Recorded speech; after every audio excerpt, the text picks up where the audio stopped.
I want to first give a round of applause to all of you for our first day of the National Reparations Convention here in Washington, D.C.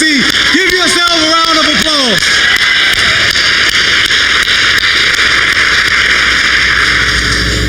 This is such a beautiful event. So we have such a star-studded night today, so I'm not going to be up here long, but I'll be remiss if I don't just say a few words, because the occasion that we are here to honor, that we are here to bring into existence is monumental. It's a scripture, it's more than just a scripture, it's a scientific axiom. It says, a people without a vision perish. Listen to me. A people without a vision perish.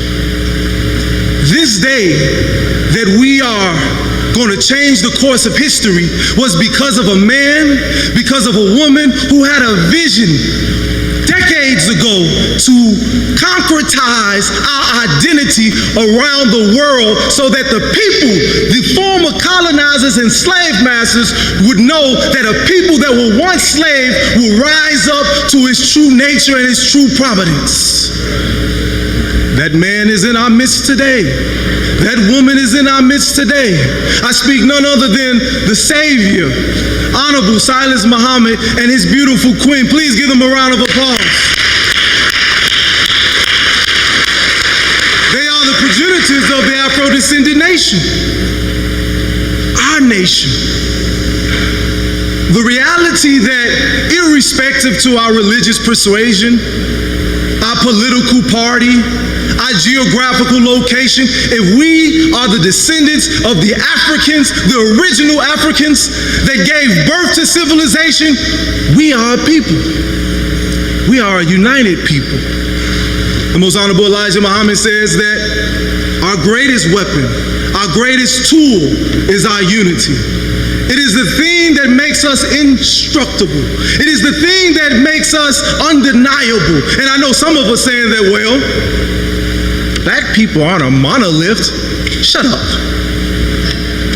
We're the only people that try to divide ourselves. That's like saying the planet is not a monolith or the human body is not a monolith. Yes, they have its individual aspects, its individual responsibility, but the greater good is the life of that organism. Not independence, but interdependence. So as a Hebrew, I must tie into the Muslims. As a Muslim, I must tie into the Pan-Africanists and the socialists and their own, because our collective unity is greater than any atomic weapon.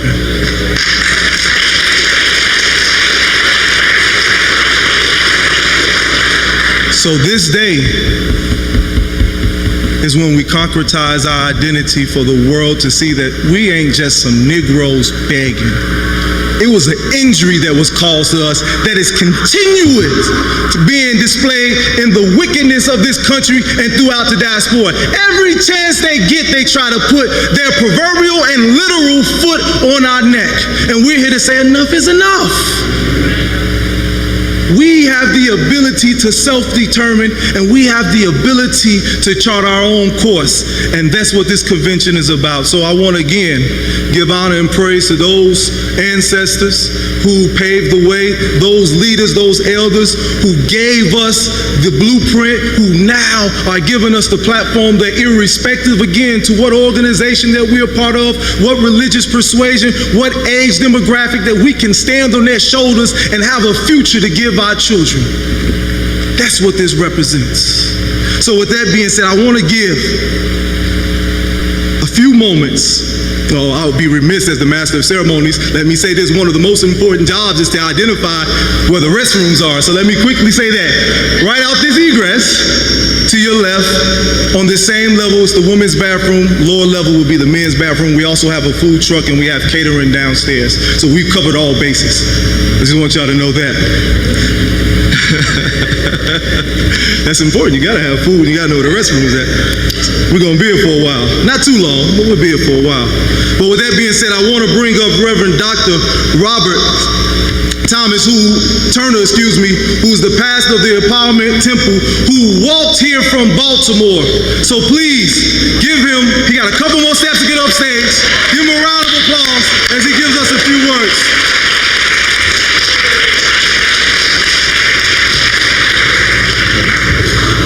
Thank you, Pastor.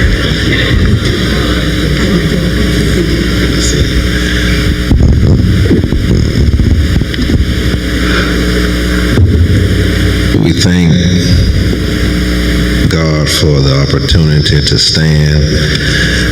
I've been up since 2:30 this morning. I started walking from Baltimore to the White House approximately 4:30. I kissed my boys and my wife, and I did today what I have done now for 20 times, inspired by God, the Most High, creator of all humankind, to be a public witness and testimony against the vitriol, against the hatred, against the evil maladies that have been inflicted upon our people. And that public witness has faced threats. I started this sojourn in Tulsa when I would go out with Elder Cleo at City Hall, advocating for the survivors and the descendants of the 1921 Tulsa Race Massacre. And when I came to pastor Empowerment Temple in Baltimore, Maryland, founded by Jamal Bryant, who's now at New Birth, I felt it incumbent upon my soul to continue that fight for reparations for all beautiful sun-kissed people who are scattered in these divided states of America. And so I am tired. My feet are aching. My podiatrist has told me I should not be walking. I have no cushion on the bottom of my feet anymore. My feet are in pain. My back hurts. I have scoliosis. It's hereditary. And when I walk, I lean forward anyway, so there's stress on my lower back. I got rained on. I've been snowed on. I walked through ice. But never in 20 times now. And I walk now 869 miles on my feet. Once from Selma to Montgomery. Nobody has ever, at the time, Dr. King did in 5 days. Nobody had ever done it in 1 day. Until God blessed me to do it. And all praises to the Most High. And I say that because if you look at me, you can tell I am no triathlete. I eat cheeseburgers and I had a pound cake doing the walk. 3 pound cakes, matter of fact. I drink Kool-Aid. I like some peach cobbler and fried chicken.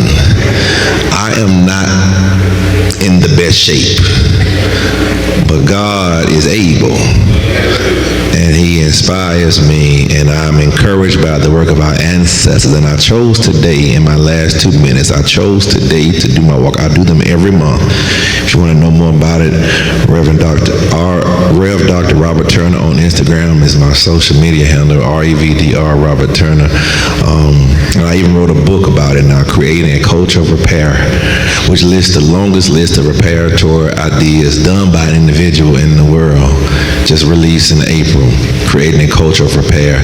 But today was chosen because today, in 1954, Reverend Leon Brown and 12 other plaintiffs were successful in the Brown versus Board of Education that ruled, argued by a Baltimore native, Thurgood Marshall, that ruled that separate is not equal. And so I choose a historic day every month. Last month it was the Fort Pillow Massacre for happened in Tennessee. The Confederacy slaughtered 300 black Union soldiers, left the white ones alive, even after they surrendered. This month was in honor of Brown versus Board of Education, to remember that it was policy for this country to segregate black people from white folks, children, and not fund properly their schools. And that legacy still exists today with our HBCUs being poorly funded compared to their PWI white counterparts. So we fight, we march, and I don't do this for myself, but I do this for you, I do this for your children, I do this for your grandchildren, your nieces and nephews. My boys ask me all the time, Dad, how long are you gonna be doing this war? Because they miss having me at home. They out of school today too. And I said, son, I'm gonna do this until reparations is done for our people. And I'm thankful for you all here. Thank you for allowing me to say a word. I'm about to go and soak in some Epsom salt and get me a triple Mac, Big Mac from McDonald's or somewhere. I'll make it in a plate downstairs. God bless y'all. Thank you again, Reverend Dr. Robert Turner. Continuing with the program, I want to bring up, we're in this beautiful sanctuary, and it would be foolish of us not to bring up that one who is coordinating and executive director of this beautiful sanctuary. It would be foolish of us not to bring up to hear a few words about the significance of this beautiful sanctuary, the host sanctuary. Our brother, Sudi S. West, please come up, give us a few words about the importance of this beautiful sanctuary and the calls for reparations. Thank you, sir. Thank you so much. My pleasure. Yes, thank you so much, Brother Yusuf. So good to see all of you beautiful people, and what better and more fitting an occasion. I'd like to share with you all, as we get started with this conference and on this topic of reparations, some of the history of this building, of this venue, of this place. The Lincoln Congregational Temple building. A building that was land granted in the 1860s to have a place for the moral and cultural development of colored children, and also to support a worshiping congregation.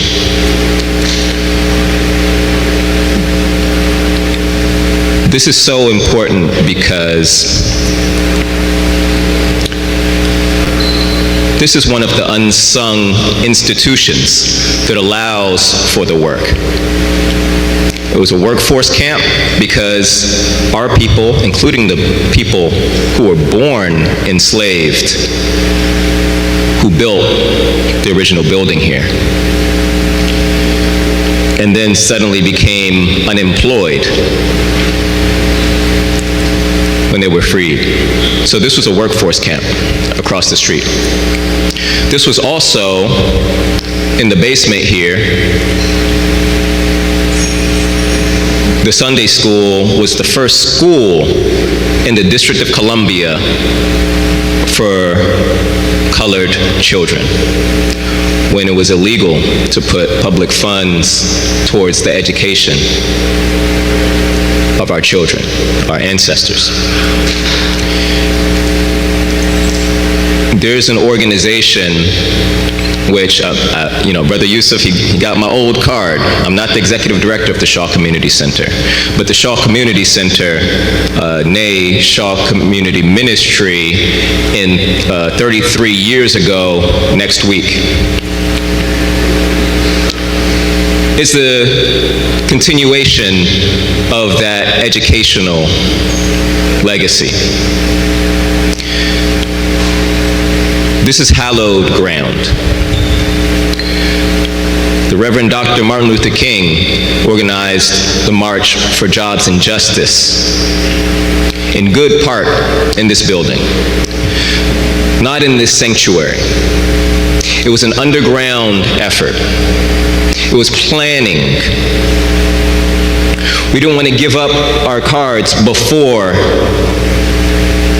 we were sure that we would be able to do it. This was one of the locations that the Green Book Manual said was safe to meet, to travel to organize. This was Florida Avenue was Boundary Street, so this was the edge of the city, wrong side of the tracks. So we met here in the basement here. This is also where the Sunday school is. It's also where the Shaw Community Center continues that work of moral and cultural education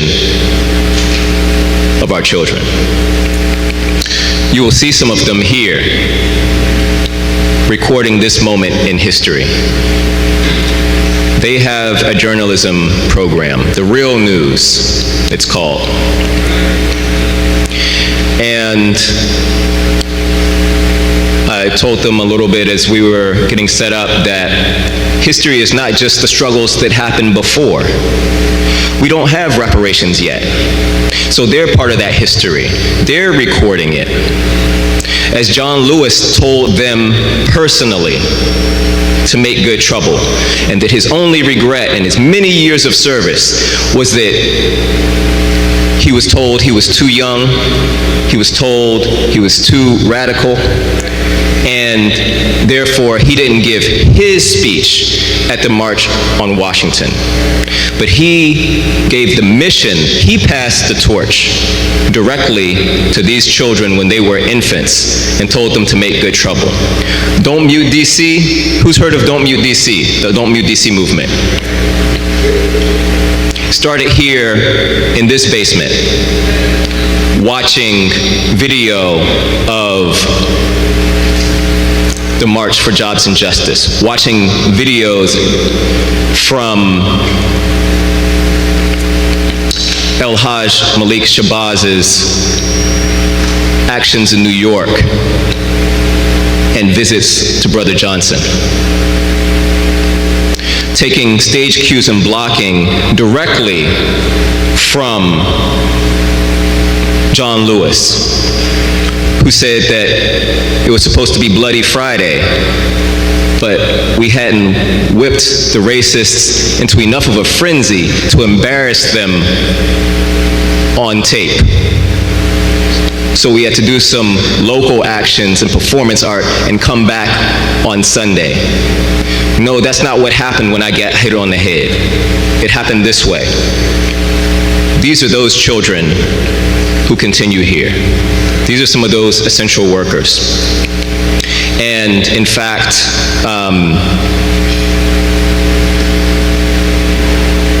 I will just leave it to say that to encourage you to engage with these young people and to recognize that they represent the active side of history. They put their bodies on the line for Don't Mute DC and organized it in this basement. That's a story that hasn't been told yet. And now this building is in jeopardy. Condos are planned for this venue, where we have built a community anchor institution.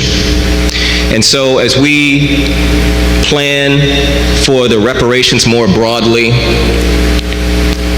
let's make sure that charity starts at home and that we have a place to continue to organize, as well as an anchor for the families and communities that still persist here in this neighborhood and community. I look forward to a very productive and insightful conference, and may God be with you all.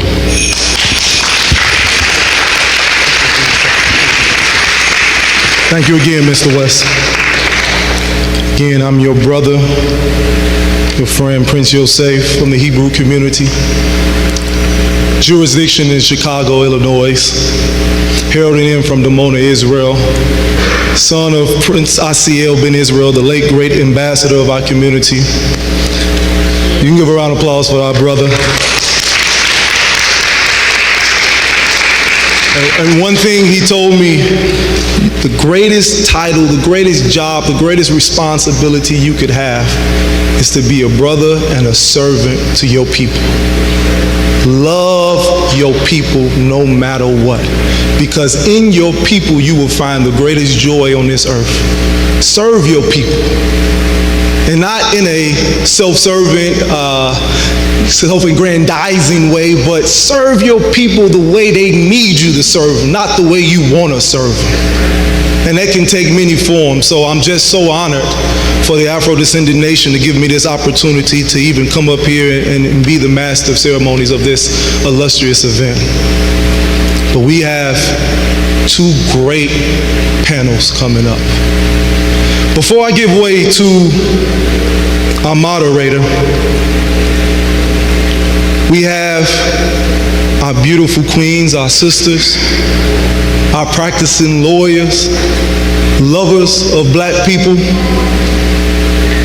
But then we have the one going after. I just want to introduce these two brothers before I formally introduce our great queens, our great sisters.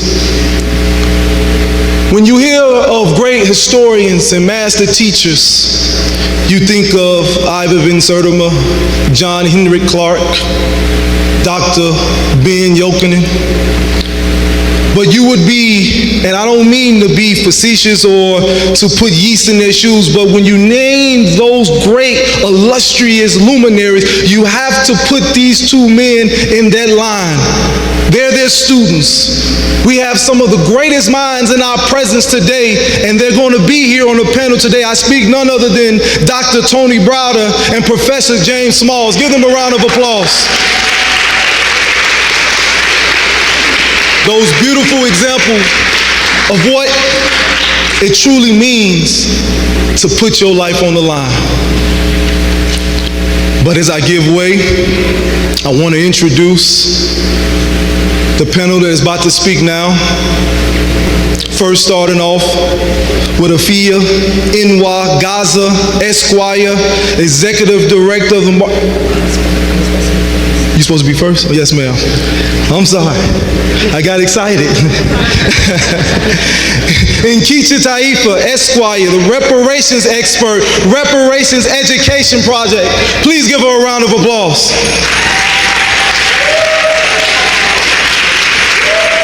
I'm just gonna name everybody, and then our queen. I'll say that again. Our queen, Harriet Abubakar Esquire, the lead counsel of the Afro-descended nation. Please give her a round of applause. And our dear sister, Ifia Inwa Gaza Esquire, and Executive Director of the Malcolm X Center. Please give her a round of applause. Now, to take you further in this program, and our moderator for this evening, I want to bring up my brother, my friend, a teacher to me, the Governor General of the Afro-descended nation, Ajani Mukaram.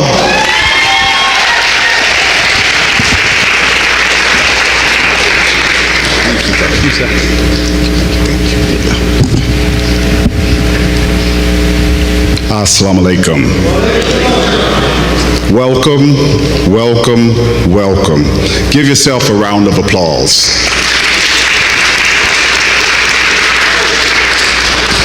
We're so happy that you would come out and share this magnificent event with us.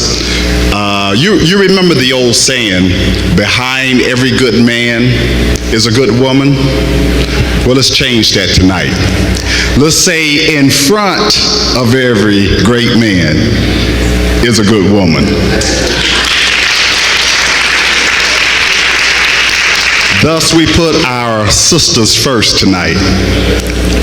I'm not going to tarry, just a brief introduction, and then I'm going to introduce them. Do you remember Morgan Freeman? One of my favorite actors. I'm a Morgan Freeman baby from the Electric Company days.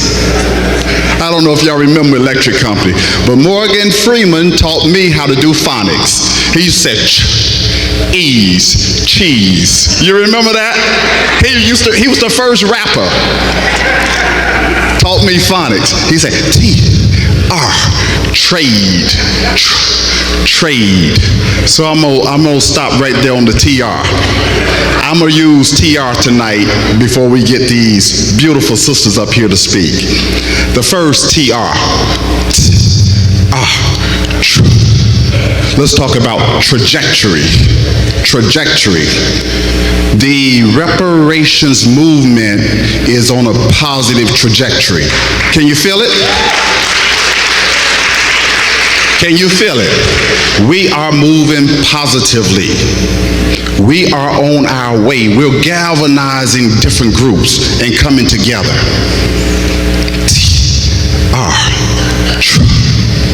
Traction. That's the second TR. We're gaining traction. Our wheels used to spin. We couldn't get any grip on the road. We were going these different directions. We put it in four-wheel drive, baby. We got some traction. And we are moving together, all under these different organizations and different names. But collectively, we're starting to identify and come together under the calls of reparations. When they pull you over, say, that's a Hebrew Israelite driving. Do they? They say, oh, that's one of the new Black Panther parties driving. They don't say it. That is not how they identify. They look at the dark skin and say there's a black man or a black woman, and you know it's hard to be driving while you black in America. They don't care whether you're Christian, Muslim, Hebrew Israelite, Pan-African. They care about the color of your skin. So because we got action, traction, we put those differences aside. And the last TR for you, TR, tradition. Tradition. We're establishing a new tradition here in these Americas, where we are no longer fighting each other because of our black skin. We're uniting with each other because of our black skin. So under trajectory, reparations movement is moving. Under traction, not only are we moving toward reparations, but we understand the power of self-determination. And under self-determination, we're establishing a tradition. And that tradition is, let's self-identify as Afro-descendant. We were niggers, coloreds, Negroes, blacks, African Americans. What's one more name? Afro-descendant, something we decide, and something that has a governing body, the United Nations, that says it identifies 250 million of us. That's the power of the word Afro-descendant. So I appreciate you for getting traction, trajectory, and tradition. Tradition, my Afro-descendant brothers and sisters. You can still be black power, you can still be Muslim, but Muslims under the Afro-descendant nation. Hebrew Israelite under the Afro-descendant nation. Pan-Africanism under what? Afro-descendant nation. That's the new tradition. So let me do some introductions here. I think I have these short bios on my handy dandy phone here. We're gonna start out, give me just one moment. We're gonna start out with attorney Nkechi Taifa. She's president of Taifa Group LLC. She's founder and director of the Reparations Education Project Incorporated. She's convener emeritus of the Justice Roundtable and serves as senior fellow for the Columbia University Center for Justice. Taifa was advocacy director for criminal justice at the Open Society Foundations for 16 years. She's got a lot of accolades, so let me end on this one. She is the Legal Defense Fund and director of Howard University School of Law Equal Justice Program. Please give a warm round of applause for attorney Nkechi Taifa.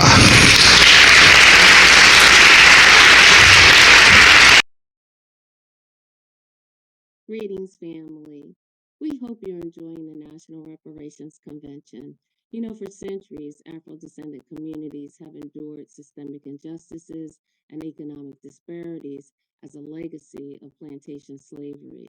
The Afro-descendant nation is dedicated to righting these historical wrongs by demanding full and complete reparations for descendants of enslaved Black people, you and I.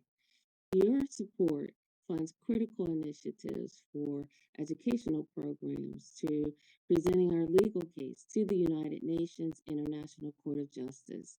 Together, we can build a self-determined future of freedom, justice, and equality. Join us. Donate today at afrodescendant.org and be a part of the change. Thanks for listening.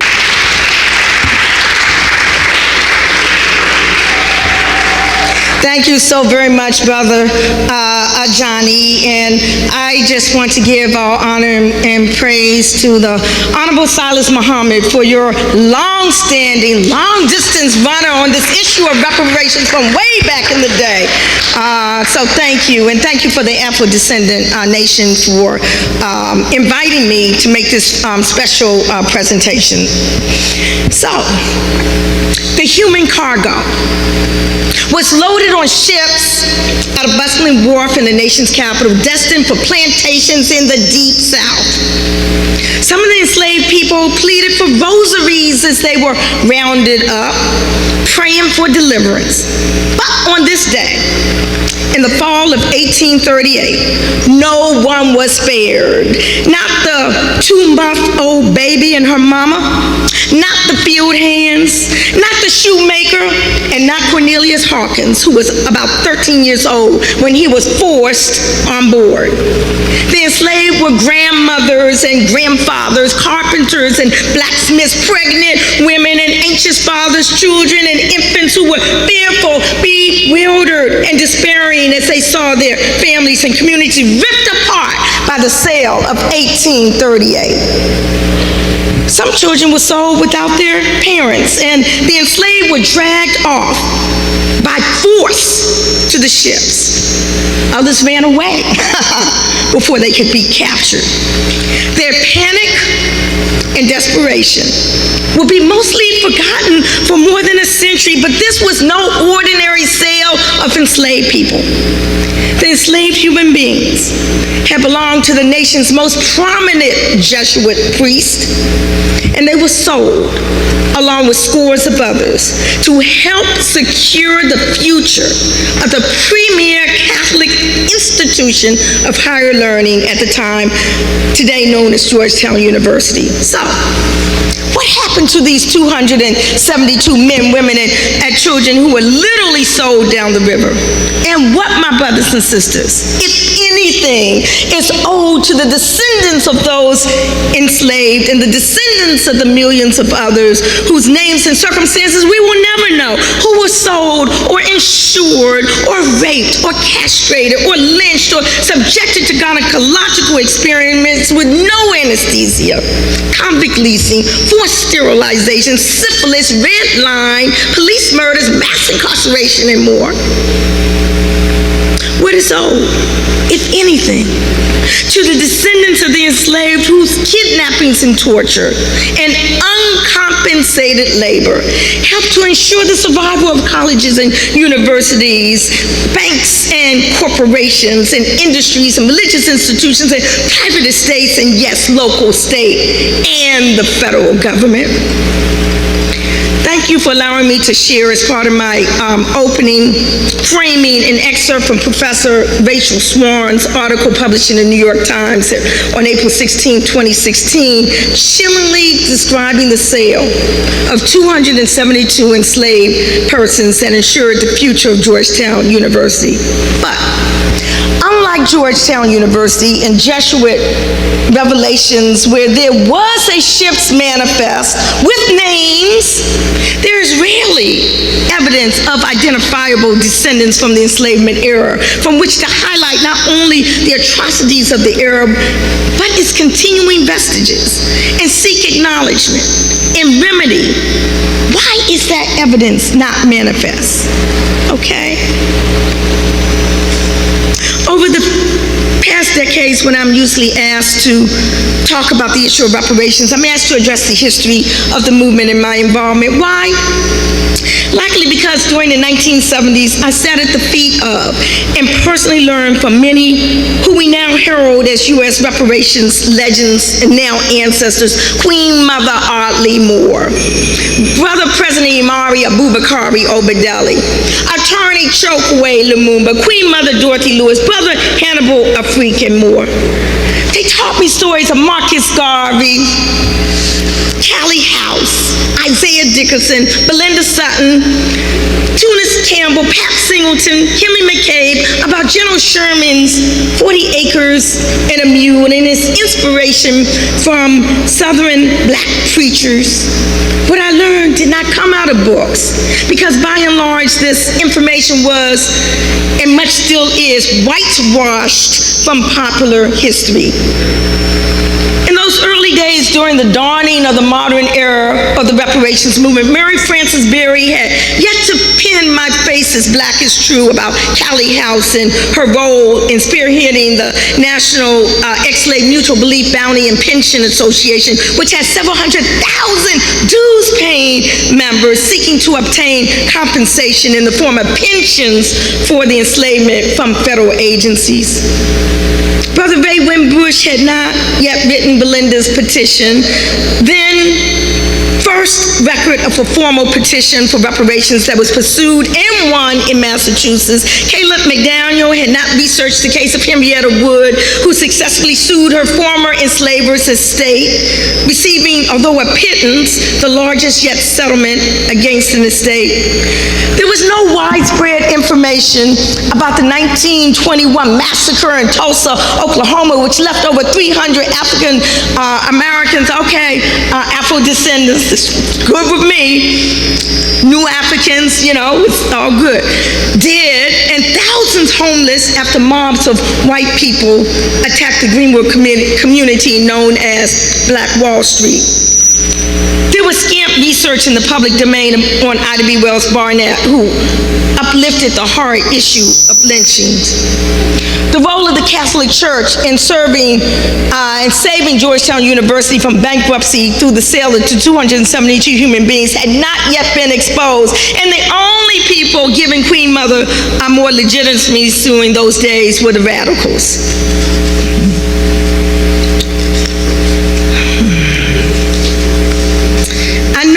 The 13th Amendment, passed in 1865, was supposed to represent progress, as the bill recognized the freedom of all enslaved Africans and made it illegal to continue slavery except for that ridiculous "except as punishment for a crime" clause.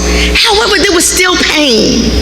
There was no payment for stolen labor, land, rape, economic exploitation. In fact, the Dred Scott case had been decided scarcely 8 years prior, 1857, where the United States Supreme Court ruled that a black person in America had what? No rights, which a white person was bound to respect. And neither Dred Scott nor any other black person could be a citizen of the United States in the manner in which that word was used in the Constitution. And the 14th Amendment, it imposed the obligations of U.S. citizenship upon the African in America without the benefits of that citizenship and without any meaningful discussion of political alternatives inherent in the international right to self-determination. The audacity. How are you going to take a free people and tell them that they've got to become part of your family?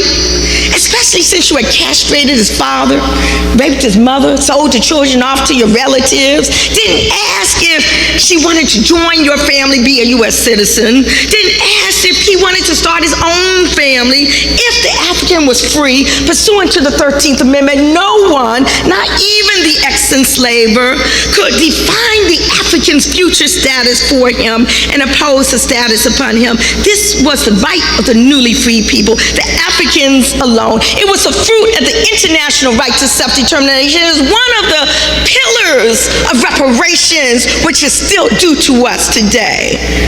In Brown versus Board of Education, thank you for reminding us that today was that day, May 17, 1954, progress.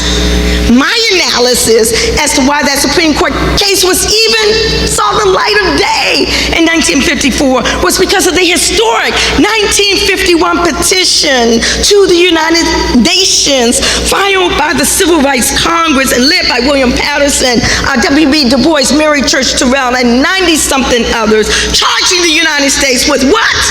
With genocide.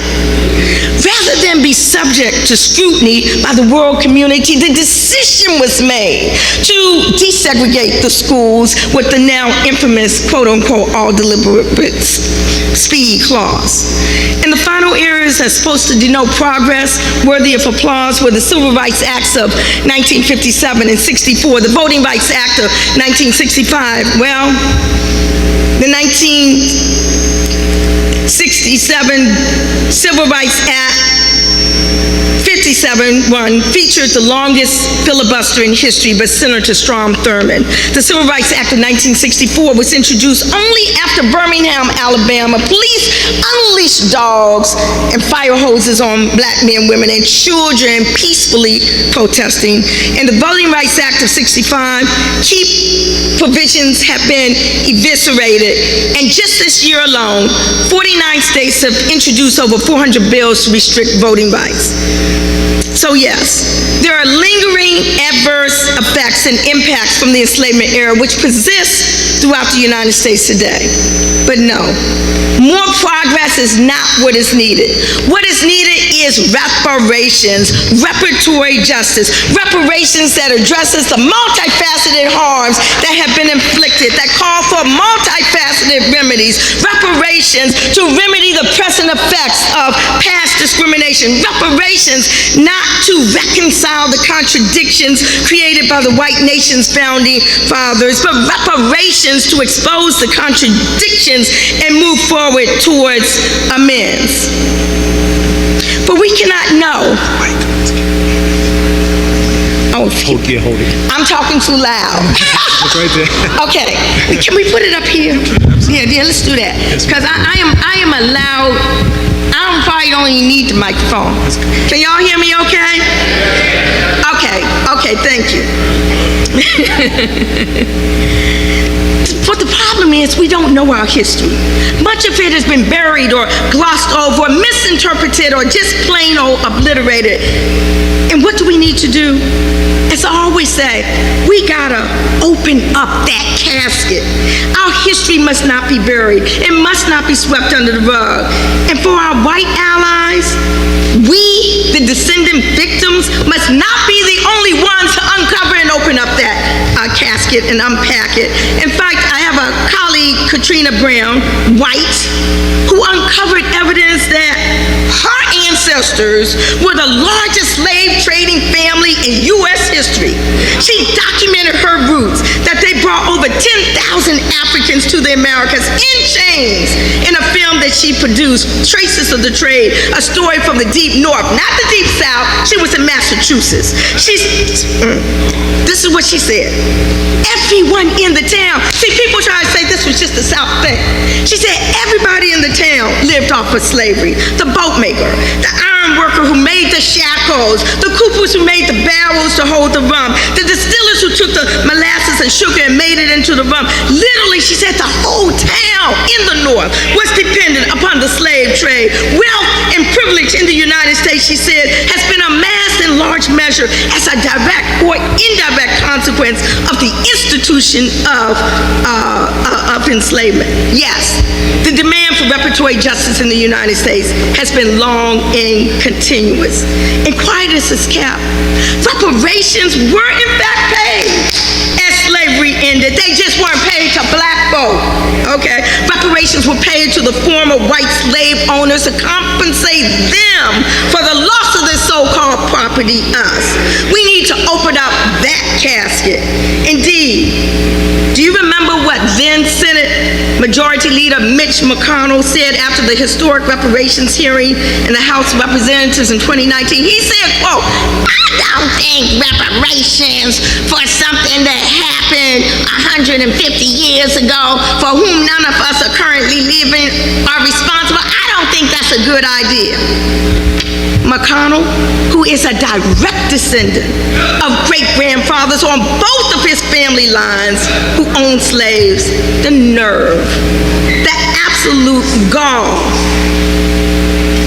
I'm sorry, I'm just saying, there's a lot about Haiti in the news today, but we're not taught that reparations were paid by them after they successfully fought the British, French, and Spanish armies and established the first Black republic in the Western Hemisphere. Reparations were not paid to them, but an independence debt that saddled revolutionary Haiti with reparation payments to its former slave owners in France. I don't mean, let's look at Britain. The British government paid reparations totaling 20 million pounds, equivalent to some 300 billion pounds in 2018. Not to us when they abolished slavery in 1833, but to the former white slave owners. And right here in D.C., April 16, 1862, Abraham Lincoln signed the Compensated Emancipation Act. Not to compensate us, no, but to compensate the former white slave owners. So, as I'm coming down, let's see, why the federal government, people have asked.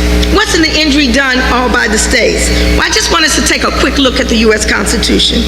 U.S. Constitution, Article 1, Clause 1, Section 9, expressly guaranteed and sanctioned the continued importation of kidnapped African prisoners of war, that's what we were, to every state that might desire us until the year 1808. That article also upheld the further dehumanization of the African by relegating our status to that of 3/5 of a white man, and most egregious, the African on this soil was subjected to the authority of yet another constitutional provision, Article 4, Section 2, Clause 3, also known as the fugitive slave provision, which mandated that no enslaved person, even if he or she had reached a free state, none of us was safe. And it was the duty, the legal obligation, the constitutional responsibility of every white man, woman, or child to track down the escaped African, deliver him and her up to the government. You see, this is why redress from the federal government is so very important. In addition to all of the other culpable entities,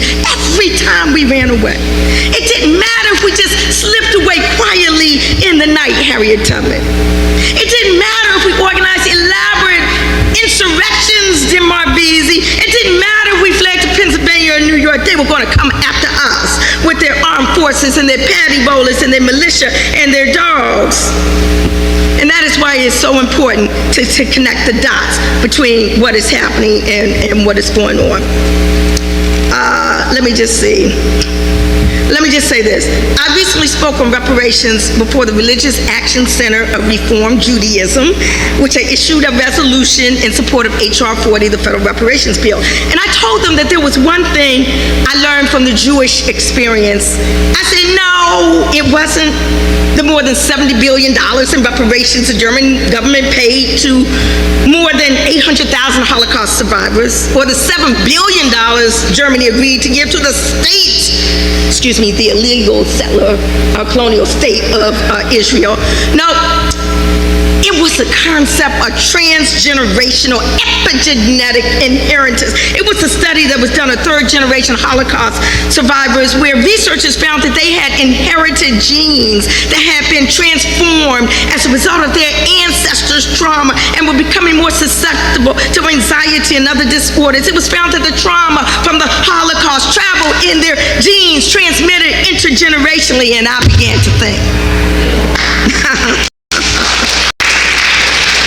Black folk have inherited centuries of trauma as a result of not only the enslavement era, but also everything else else if the Jewish Holocaust caused immense emotional, physical, and psychological effects intense enough to cause trauma to survivors? Then what is the impact on living Black people today due to the horrors and brutality, trauma, and terrorism of the enslavement itself, the kidnapping, the forced-free labor, the stealing of our languages and culture, the rapes, the breedings, the dismemberment, the brutality and inhumanity of the Black codes, the convict lease labor, the peonage system, the chain gangs, the sharecropping, the lynchings, the harms of Jim Crow, apartheid, denial of the benefits of the Homestead Act and the GI Bill, the gerrymandering, the redlining, the educational inequities, the health disparities, the mass incarceration, and more. And all of this, for 400 years, or however one wishes to measure the time, all of this still exists within the collective genes of Black people in this country. Why shouldn't the great-great-grandchildren of those who were stripped of humanity, language, and culture, and all of those other things that I said, who were stripped of land and massacred wholesale in Black enclaves such as Rosewood and Tulsa and Elaine and Wilmington and more, and the second, why should we not be compensated? I'm going to just skip this because I am trying to be courtesy of time. Let me just say, I'm just going to say that caskets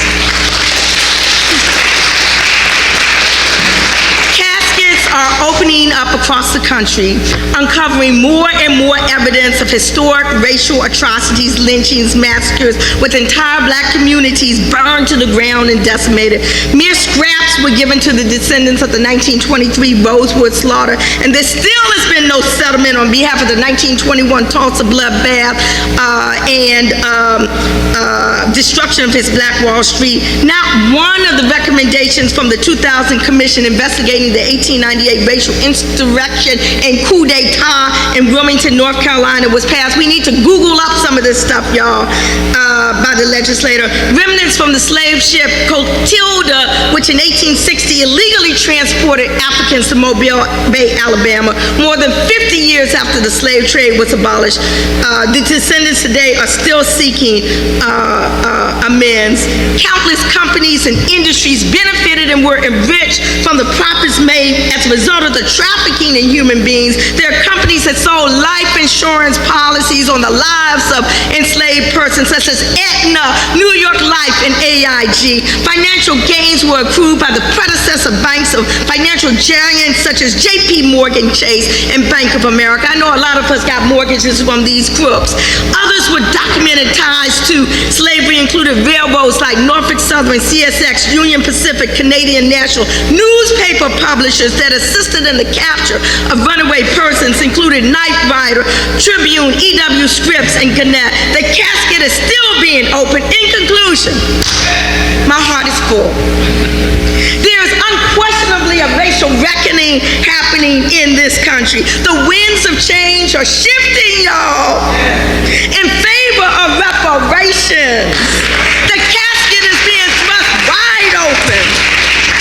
There are increasing examples of historic harms being uncovered with initiatives to right wrongs as we speak. A month does not go by without me hearing of new manifestations of vestiges from the enslavement era to be addressed.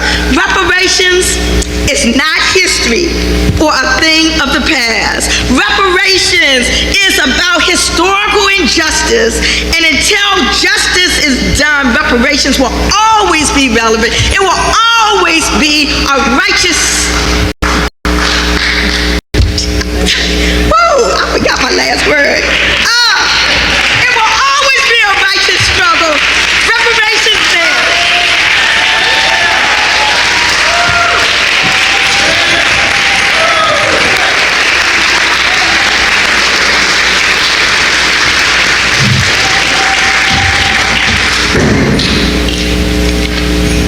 Wow. Powerful. Isn't it, it's always good to be in the midst of our scholars, because you give them a certain amount of time and they come in under the time. class. Just classy. We appreciate Attorney Nietzsche. You were really dynamic.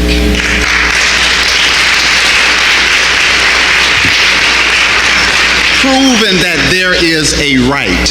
She quoted that the old senator said, well, that happened 150 years ago, and I wasn't involved in that. Well, yes, you were. You reaped the benefits of it. And guess what? I wasn't there 150 years ago, but I can't speak my original language. I don't practice my original culture. I don't profess and worship my original God. So you destroyed me as a human, and for that, you gotta pay. So what you did to us caused generational problems. So I think Attorney Nietzsche made a good cause, a good strategy, that because of those things, we deserve reparations. I'm going to move right on to our next panelist. I just remember when my eyesight was so good I could read. I need help nowadays. Bear with me.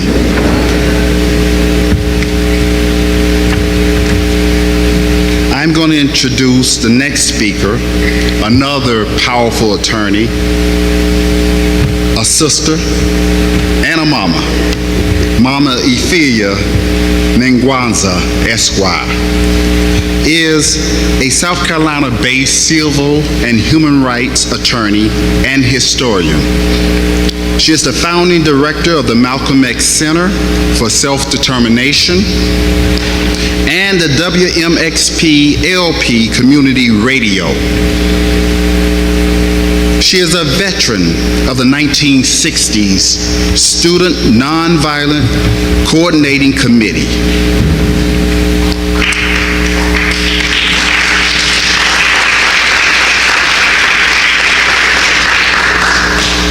She's a member of NCOBRA, commonly known as NCOBRA, the National Coalition for the Blacks for Reparations, and she's also Black is Black Coalition for Peace and Reparation, BIBC.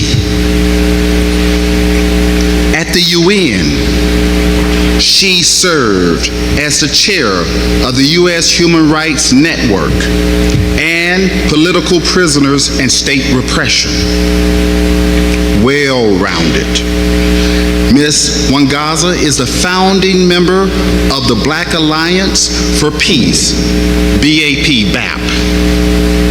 She is a member of the Imam Jamal Al-Amin Network and the Nonviolent Coordinating Committee, successful special committee to elect Julian Bond turned historical Atlanta. And she wrote a powerful paper, a Black Power position paper project, and she is a proud daughter of Garveyites. Would you please put your hands together and help me welcome our sister, Mama Ifeya Wangaza.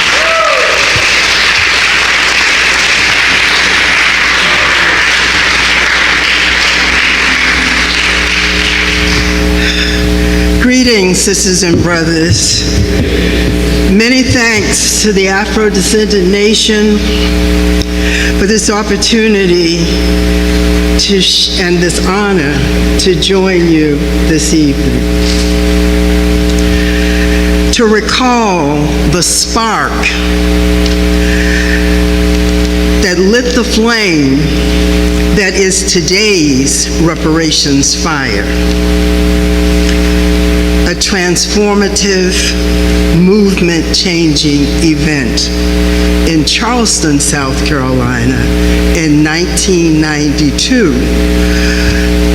where it is said that up to 40% of us were brought in chains into North America. to prepare for the work that Cobra had set out for itself specifically and for all of us generally, we began by internalizing, or more accurately, triggering the events and the trauma that Sister Nkechi has just described. To internalize the substance and the legitimacy of our reparations demand.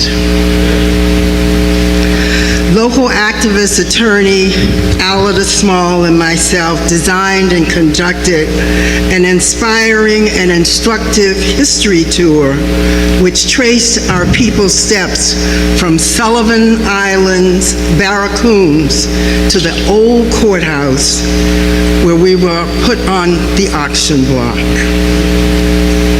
to the concentration camps known as plantations. We visited what I call the original ghettos, the slave quarters. The site of the Stono Rebellion, Denmark Vesey and Gullah Jack having organized early resistance. To the Angel Oak Tree, where secret brush harbor services and literacy classes were held in secret. Greetings, family. We hope you're enjoying the National Reparations Convention. You know, for centuries, Afro-descendant communities have endured systemic injustices and economic disparities as a legacy of plantation slavery. The Afro-descendant nation is dedicated to righting these historical wrongs by demanding full and complete reparations for descendants of enslaved Black people, you and I. Your support funds critical initiatives for educational programs to presenting our legal case to the United Nations International Court of Justice. Together, we can build a self-determined future of freedom, justice, and equality. Join us. Donate today at afrodescendant.org and be a part of the change. Thanks for listening. To the site of the hospital workers' strike, where Black workers during the days of Jim Crow said, enough is enough. 20 cents a day is not adequate. An intergenerational passing of the torch, a relay, at the historic Burke Industrial High School. Queen Mother Nia Kumba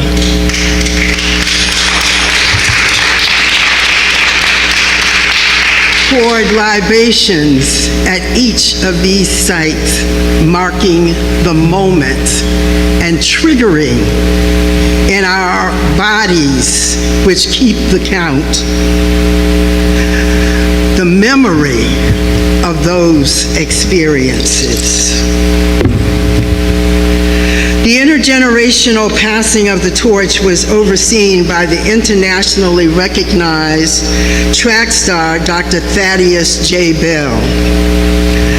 The red, black, and green baton, created by Greenville carpenter and activist James Carter, dramatized the symbolism and the historic significance of the passing of the torch. The relay sealed our bond with the past and affirmed our elders' trust in our generation. The runners included Queen Mother Audley Moore, who was pushed in her wheelchair, Babas Alajo Adigbala, Imari Obadeli, Chokwe Lumumba, Ahmed Obafemi, Generals Chewy and Rashid, Reparations Ray Jenkins. Please, we must honor, absolutely.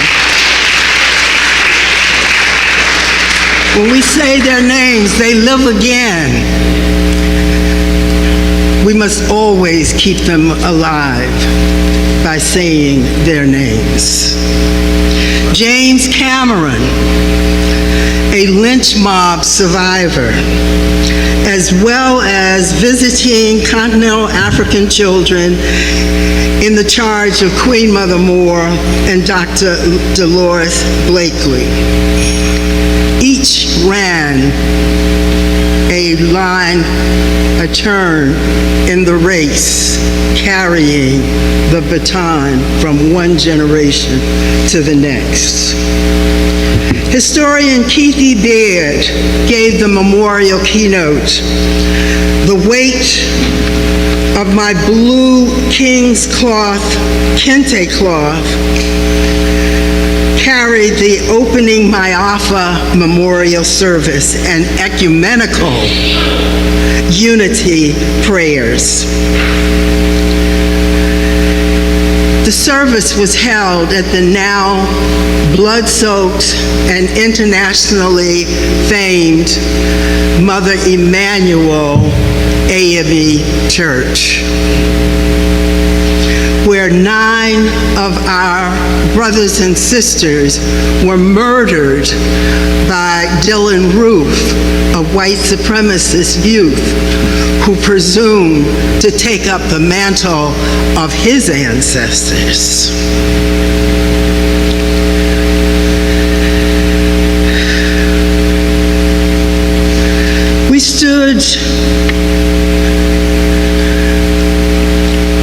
We left the church to go to what is called the Battery, the seawall.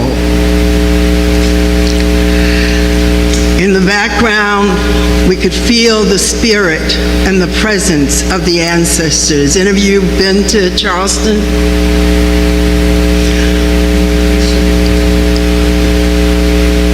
Those of you who've been to Charleston, you know that the feeling, the presence of the ancestors is thick. You can see them in your mind's eye, running up and down Bay Street, King Street, carrying burdens, carrying packages, carrying messages of resistance.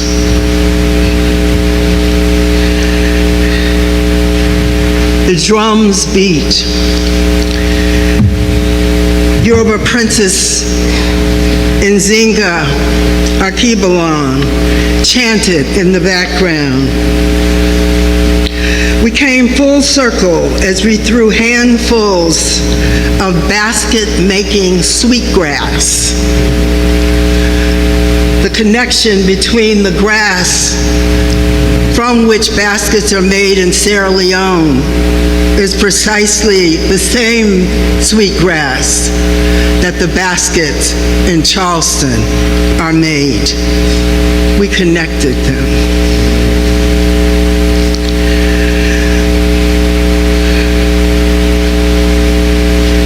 We threw handfuls of sweetgrass into the Atlantic Ocean, symbolizing our return to our homeland. No, despite all industrialized efforts, we were never deprived of our humanity. And while to this day, we do not know with clarity the degree to which we have retained our Africanity, we know that there's certain things that we do that we can never or have not been able to explain. Like, why do we name our children Golden Monday to the days of the week? Why do we put broken bowls upside down on our graves? Why do we name from one generation to the next, carrying forth words or songs or pieces of us that we've held on to for 400 years? The body keeps the count. On that weekend in Charleston, people wept. They changed their names. They committed to, and to this day, do service in the cause of reparations. Today, we continue to be inspired by and describe the experience with vivid recollection and deep emotion. Along with ourselves, national and local press imagination was captured. Coverage was unprecedented and remains engaged even to this day.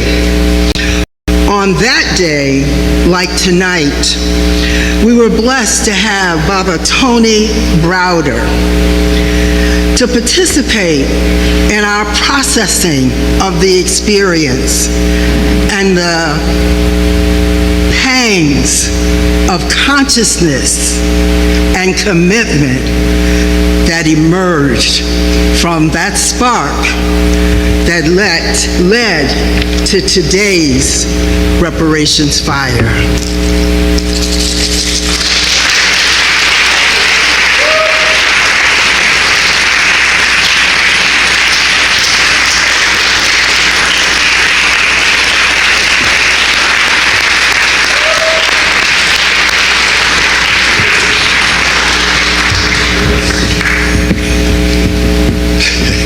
Thank you so much,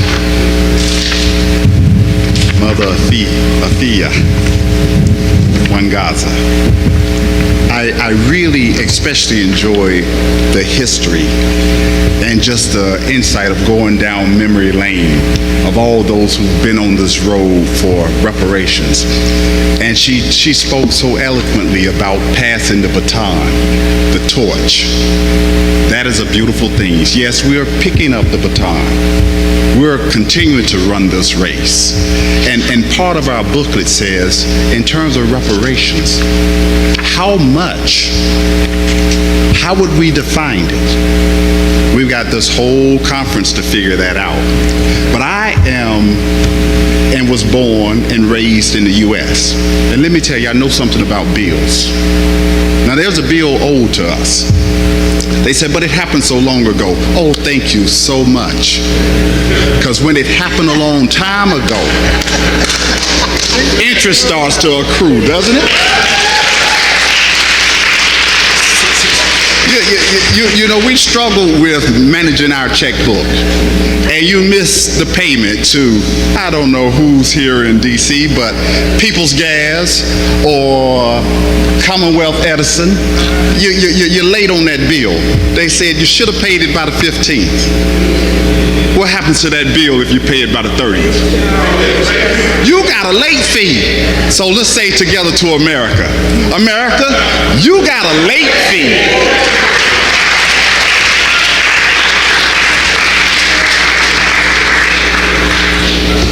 Yeah. Passing time doesn't make it go away. It makes it bigger. We still have one other attorney on this panel who I have the pleasure to introduce. Little secret. She's like my mother away from my mother. She's like my family. Attorney Harriet Abubakar. Also, she's known as Queen Mashaki Muhammad.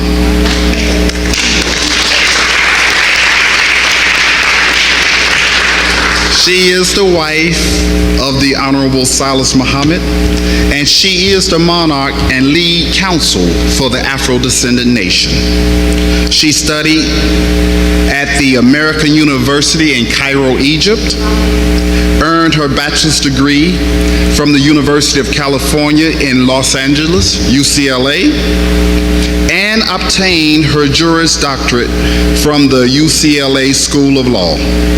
She served formally as president of Georgia Association of Black Women Attorneys, president of the Georgia Alliance of African American Attorneys, and was the lead attorney of All for Reparations and Emancipation, AFRE, which is our non-governmental organization that did the work or continues to do the work in the UN. We just had a couple of members come back from the UN, and we'll get into that later. But would you please warmly welcome Harriet Abubakar, Esquire.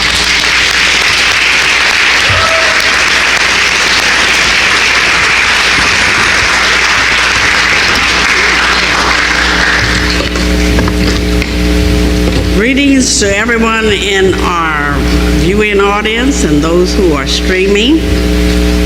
And I want to thank just everyone that has an interest in this, whether you heard it from a friend, whether you came here out of curiosity, for whatever reason. I'm really happy to see all of you here tonight. And that introduction maybe sound quite old, and I got to thinking about it, and yeah, girl, you're getting up there. I'm 83 this year.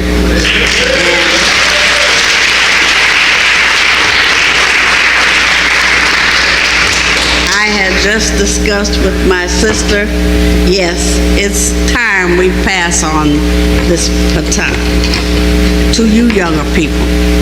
Those of you who are out there who have been in the fight and been there for the cause, you know what we've been like. We don't have to teach you our reasons or demands for reparations. We've all lived through it. I feel like I'm just like you are. Some of my experiences as a child are some of your experiences as a child. And I came from a very, I'd say, mixed up family. It's a one that didn't cause mental problems. But just before we get into the United Nations part, I just wanted to share with you, I came from one of those strange families that lived up in Terre Haute, Indiana area. And my, I guess, great-great-great-grandmother had a lot of children for her. Hold it? Yes, ma'am. Okay, one of us is too loud, I guess loud, the other one not loud enough. Okay. My great-great-great-great-grandmother had a lot of babies for her slave master, and he must have loved her because they had a family unit. And she was wise enough to, as he was toward the end, she said, we have all these children. Don't you think you could at least give them their freedom?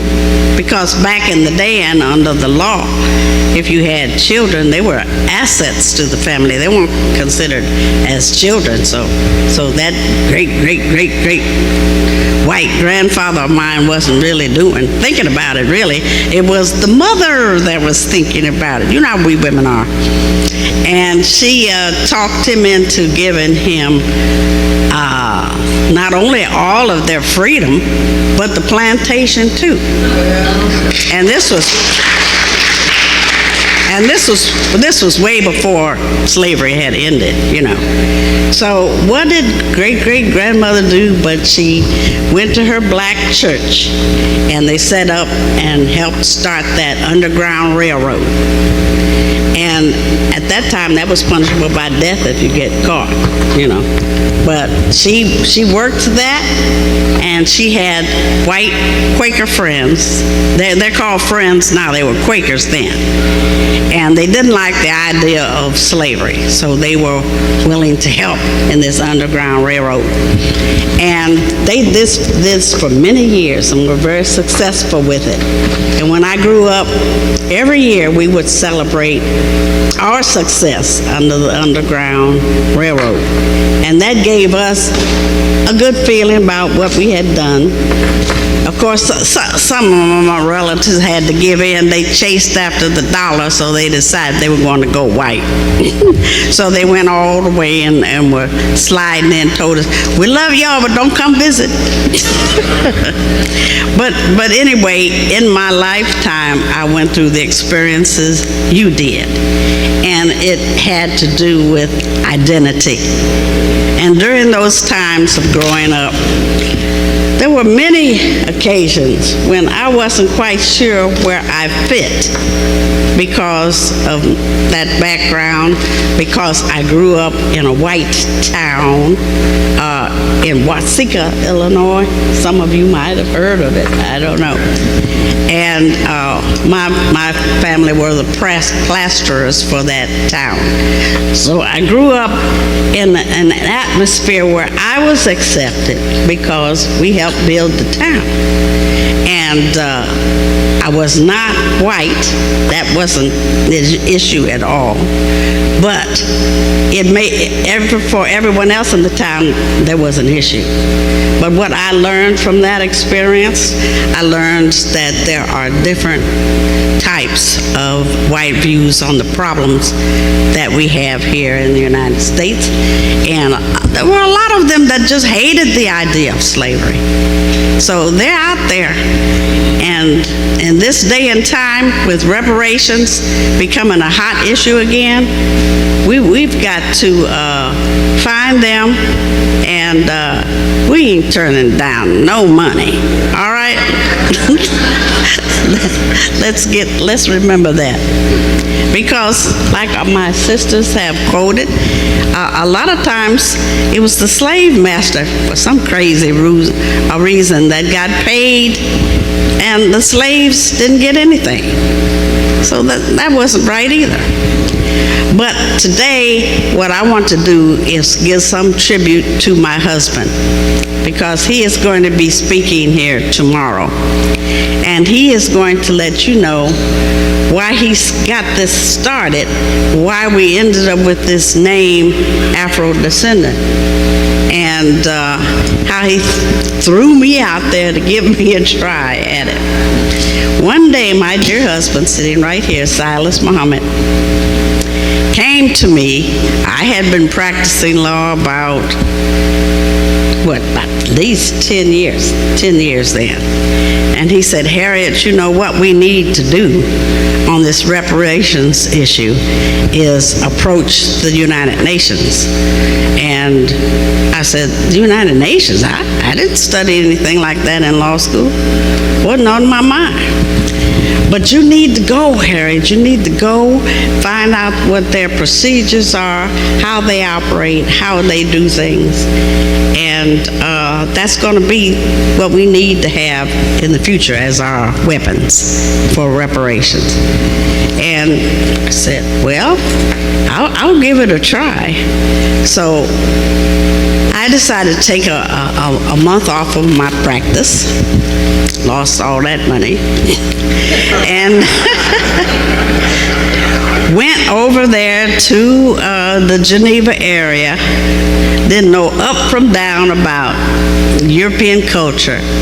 And I carried these 3 big dead body bags of suitcases with me. And I thought I was going to get some help with them. I'm a little woman. Surely someone will help me with this big old bag.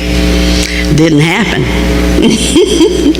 I ended up struggling with those bags. By the time I got on the train, got to Geneva, had to go up the escalators, I was really struggling with those bags. They were about my size, 3 of them. And I got it all balanced and struggled, and I had it balanced just right. And this young white man tapped me on the shoulder. He said, "You don't have to do all that." I said, "What are you talking about?" Because I'd already experienced they weren't going to give me any help, So he said, "Just let go of them." And I said, "No, I don't know whether I should trust him or not, So I decided, okay, I'm going to let go. I eased up off the bags, and they were locked in the escalator. So they rode up to the top. No problem. I said, they don't have that in the United States, So I went into an area I had picked out. I'm learning for my people, y'all, what to do in Europe, Found out I had registered in a red light district. So that became a problem later. When I found that out, I checked out and got a more decent neighborhood to live in. But I started out there by going to a big Catholic church that had a seminar going on what do you do in the UN? How do you function in the UN? So that was right up my alley, and it's something I had planned for, and that's the first thing I did. And they gave us this program on how to meet with people, discuss your problem with them. They put me under the wings of a male attorney, to teach me the ropes on how do you get along in the UN. So on the first day we went there, he decided he was going to introduce me to a lot of key white men who were like heads of their nations, or they were representatives of their nation. And it started off quite well, except I'm wondering, now what is he up to? Why is he introducing me in French? Why can't he do it in English? Something we would all understand. Well, I just went along with the program. The French went on, the expressions changed, they got flushed, their eyes started bucking, and that's the thing they had in common every time. So I'm sure that he was over there telling them that I was getting ready to stir up that reparations thing, something that most of Europe had been kind of fearing, they didn't want to hear it. And they all had the same expression, so I said, "Yeah, okay, I know what you're doing." But still, I had been put under his auspices, so I listened and I took some advice from him. He told me, "Harriet, if for your cause you want to be heard and taken seriously in the UN, what you have to do is be there for 7 years straight. And if you don't give it 7 years and be there every time," they met about 3 times a year, "no one's going to take you seriously. No one's going to pay you any attention." I said, "Well, we are very serious about what we're doing." So when we would have these get-togethers and parties at night, and they weren't really parties, they were ways to get to know each other and put forth your cause while you were there. And this was back in 1992. I did not flinch from day one in letting them know what we were pushing for. And I told them, I'm here to make the United Nations conscious and aware of our needs in the United States to be paid reparations. We're going to get our reparations. 1992, told them that. And one woman came to me smiling. She said, "Oh, wait till the State Department hears about that." I said, well, all right, whatever. Tell them whatever you want to. But that's what we're here for. So we started learning as much as we could. They had a session they put together called UMPO, close to the United Nations. It meant Unrepresented Nations and Peoples Organization. This particular setup was held in the Netherlands, and we had fly in there for that. My husband went with me on that, for that training, and we took another attorney from Los Angeles area, Theodore Egan's, and we went there for a whole week on that training. That organization was kind of unusual for the United Nations because the United Nations doesn't really like to get into the changing or interfering of other countries and what they do. They're not there to try to cause revolution or anything.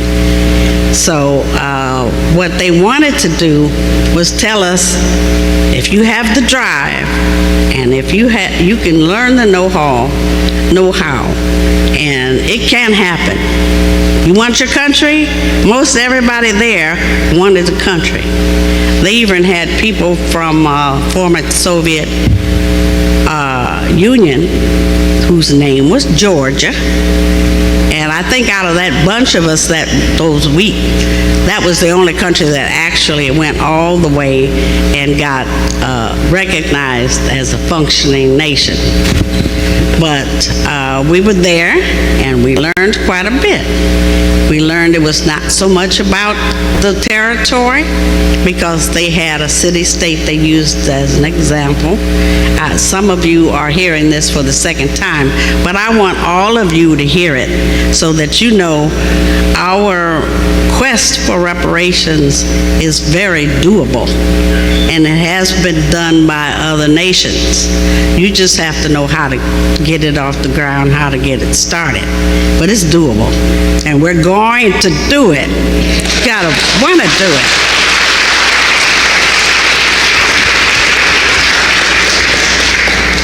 We learned what we could at that session. Toward the end of that session, they appointed about 5 of us to put together a week-long summary of everything. And to our surprise, there was sabotage going on in this session. There were a group of whites that broke off from us. We were supposed to do it as a group. Sum up what had happened during the week. They had put together what they wanted presented, and they were ready to move on us. So when we heard that, we said, it's not happening. So we met, the rest of us, and we put together our report. When we got back there just in time.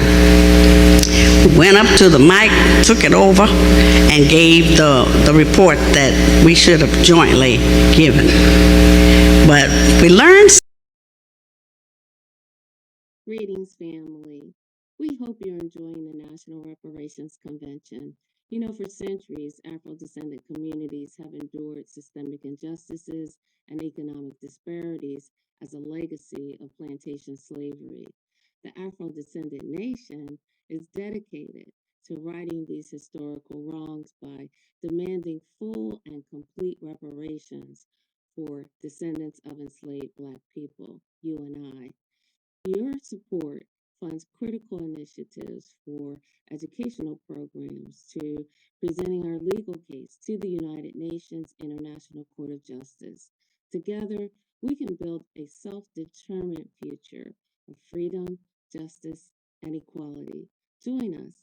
Donate today at afrodescendant.org and be a part of the change. Thanks for listening. Something from that. And that's something I want to share with you.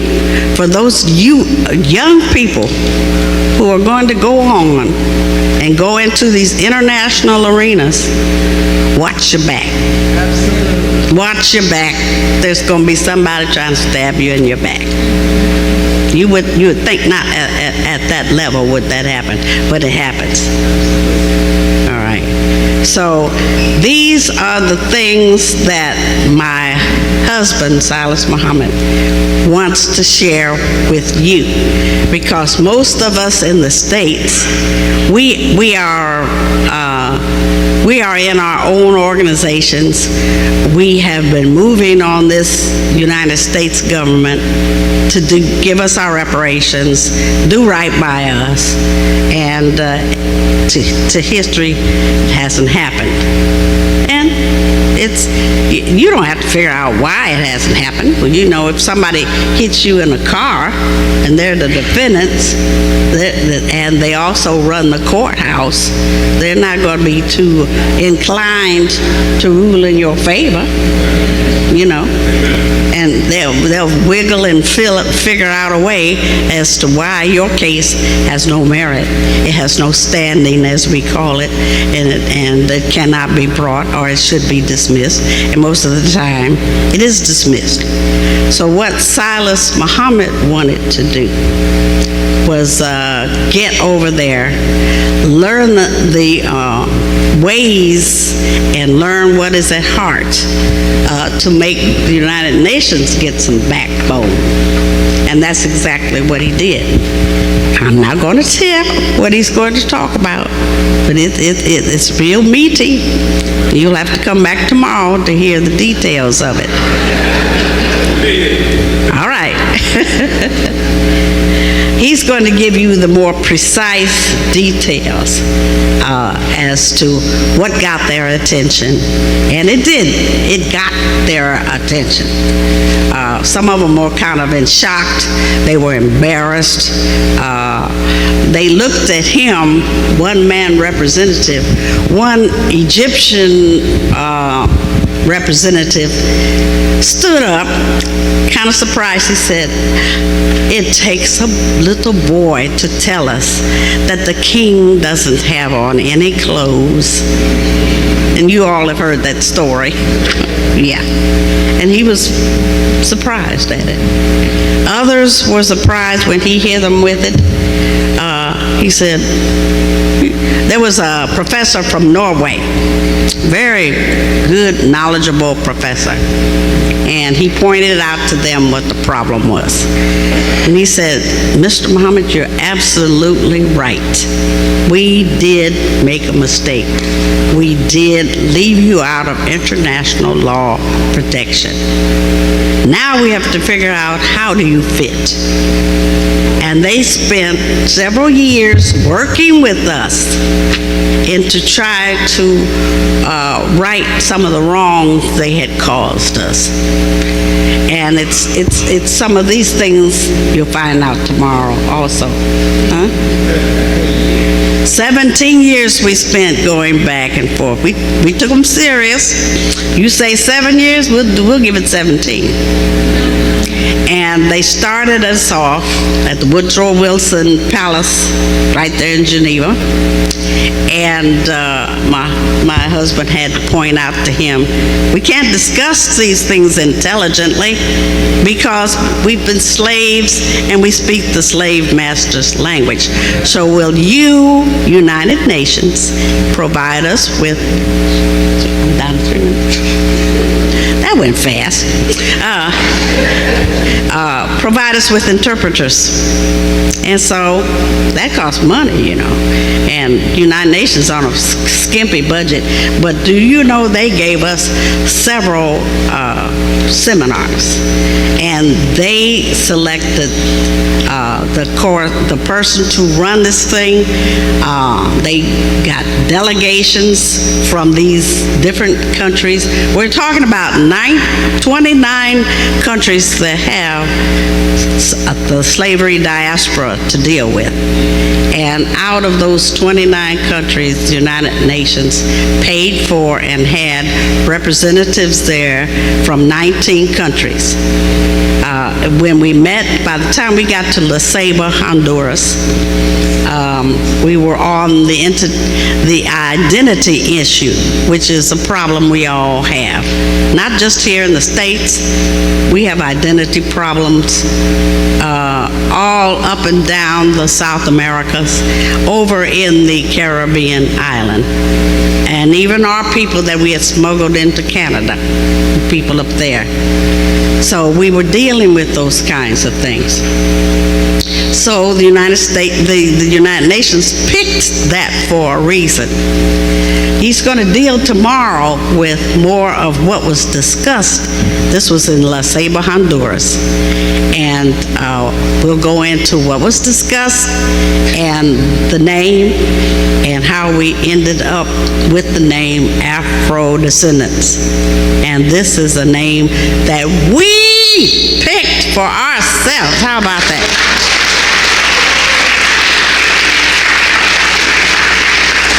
We took a vote and we selected our own name, Afro-descendant. Now we want to put together the force of the 250 million people that we represent and have a force to go into in the future. Because we've done all this, it took us 17 years to get to this point with 19 other nations. So you're not alone in this. We've done our struggling here in the United States. We're going to go forward from here with other compatriots in those other countries. And we're going to make this reparations work for all of us. Thank you.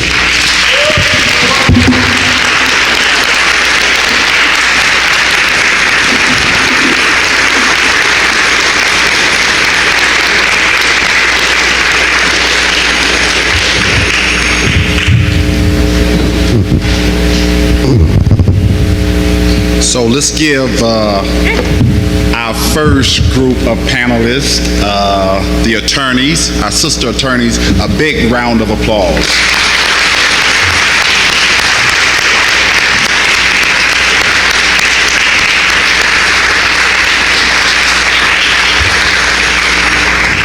We're going to do a little transitioning here as they leave the stage. We have the brothers following. Remember the saying, the corrected saying. In front of every good man is good women. Not behind, in front of. Another round of applause as they exit the stage.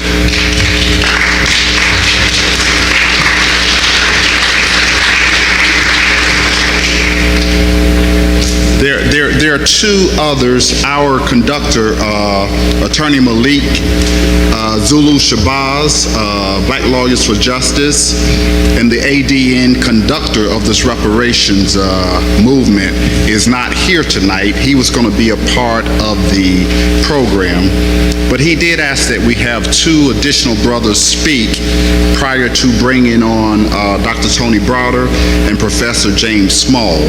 So at this time, we're only going to have one of the brothers speak during this intermission, and then we'll have the other brothers speak when they're done, and then we'll wrap this program up. So my brother put me through phonics. You're going to go secondly. You're second. His name is Orapatus Maximus. I said, okay, he'll make me do that Morgan Freeman stuff with your name. But who's going to speak next is a brother, Senor Baye. He's First Assistant President of General UNIA-ACL. So we'll give him 5 minutes, and then we'll do the, how many? 3 minutes. We'll give him 3 minutes. I got a boss too, brother. We'll give him 3 minutes, then we'll make the transition, and we'll call up Prince Yosef to introduce our brother speakers. Thank you for your time, and brother, you have the stage.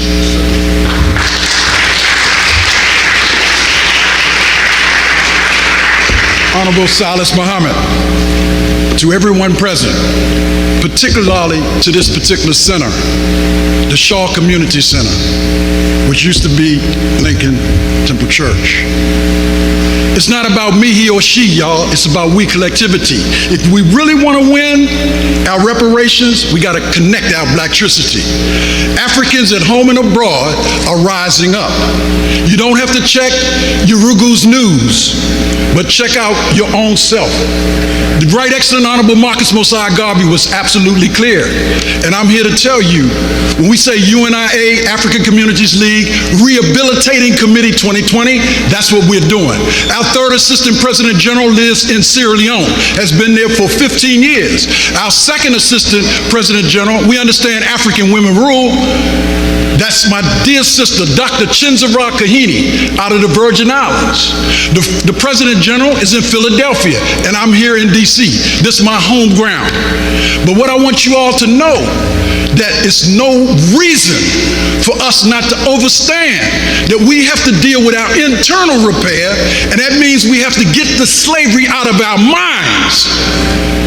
We are spiritual beings having a physical experience on earth, but our spirit lives on forever, particularly those ancestors who paved the way for us.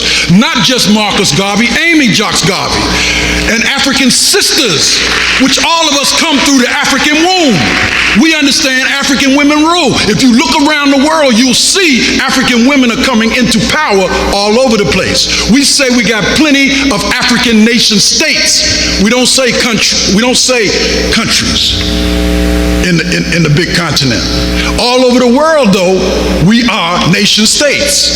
So regardless of whether or not we have formally put that together, as the Right Excellent Honorable Marcus Mosiah Garvey had the vision and was extremely clear, Africans must come together. We can work better together. Despite our minor differences, we have far more in common. So let's don't fight over the minor differences. Let's come together and get the power that's required. We've never been a minority. We always been a majority. But unless we come back to the African mind, your behind won't follow. So we fully support.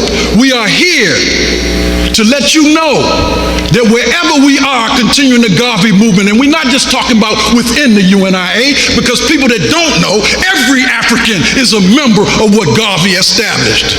So you got to recognize and organize and close ranks. All the movements and organizations are responsible to come together, and yes, we can get whatever. Man and woman can do what man and woman have done.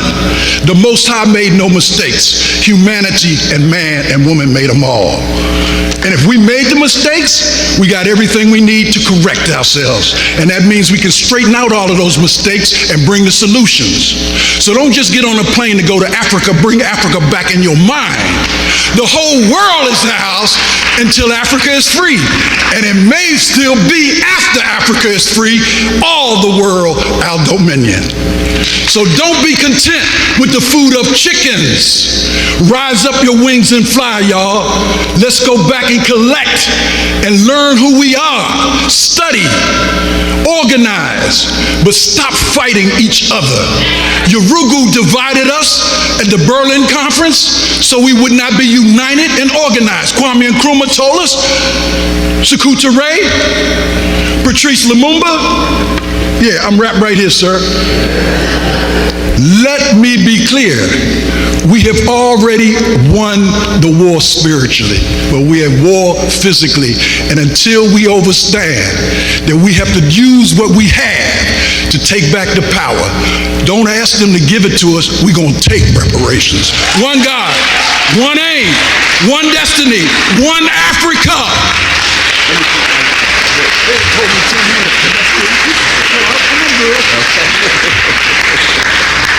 All right, my brother. Powerful. Let's do the transition to the second half of our National Scholars panels, and I'll turn it over to Prince Yosef.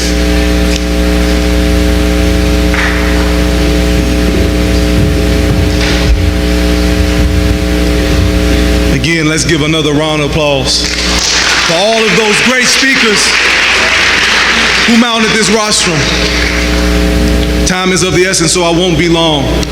But as a son of my mother, a Muslim follower of the most honorable Elijah Muhammad, as a son of my father, Hebrew Israelite, Prince ICL, those two, irrespective to their religious persuasions, their personal journey to God and back to their Creator, they instilled in me what I am bearing witness to today, a people concretizing their identity to return back to the origin of the source of their Creator, which gives us an ultimate power of unity, which gives us the ultimate power that allows us to transcend whatever labels and whatever titles we had to take on to reach our destiny, but to ascend to a greater understanding.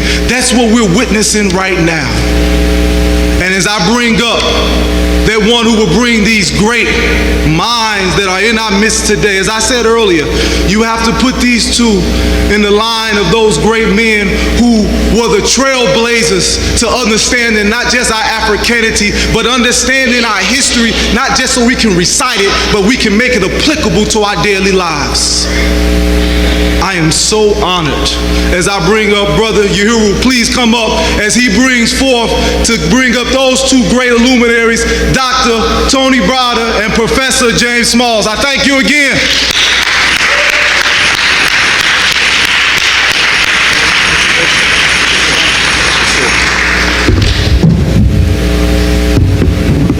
Permission from the elders to speak. Assalamu alaikum, sir.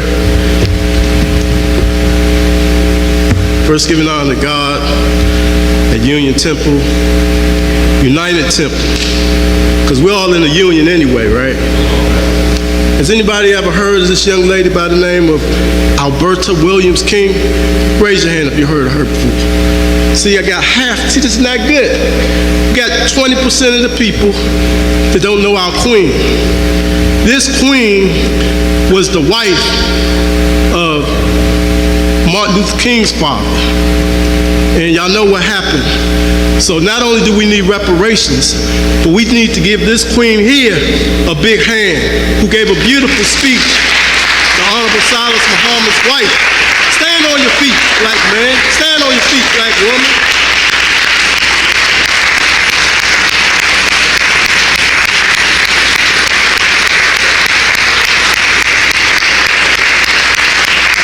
With the name of Allah, the beneficent, the merciful, the one God, whom all praise is due, the Lord of the world, I beseech you, my brothers and sisters, with the greeting words of peace. Assalamu alaikum. In the English language, we just simply say, peace be unto you. I bring you greetings from the King Emmanuel Baptist Church, where Pastor Darrell F. Bell is my pastor. And guess what I have?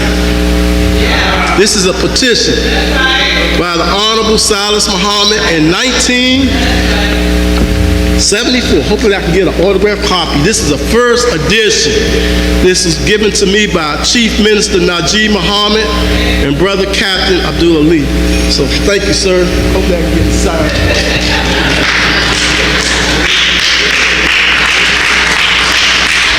I worked with Brother Hadari Abdul Ali at Pyramid Bookstore, and it was one of the top-selling books.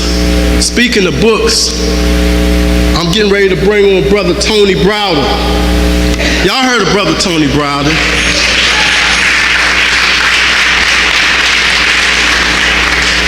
He really needs no introduction. He's been putting in the work. He's been writing the books. His daughter's been writing the books. He's been traveling to Africa back and forth, doing the tour guides in Washington, D.C. And I also give you greetings from a brother by the name of Malik Zulu Shabazz. He is a great man. And he is, as Brother Honorable Silas Muhammad would say, the conductor, Brother Malik. And he worked very hard this morning. We worked and we did a rally.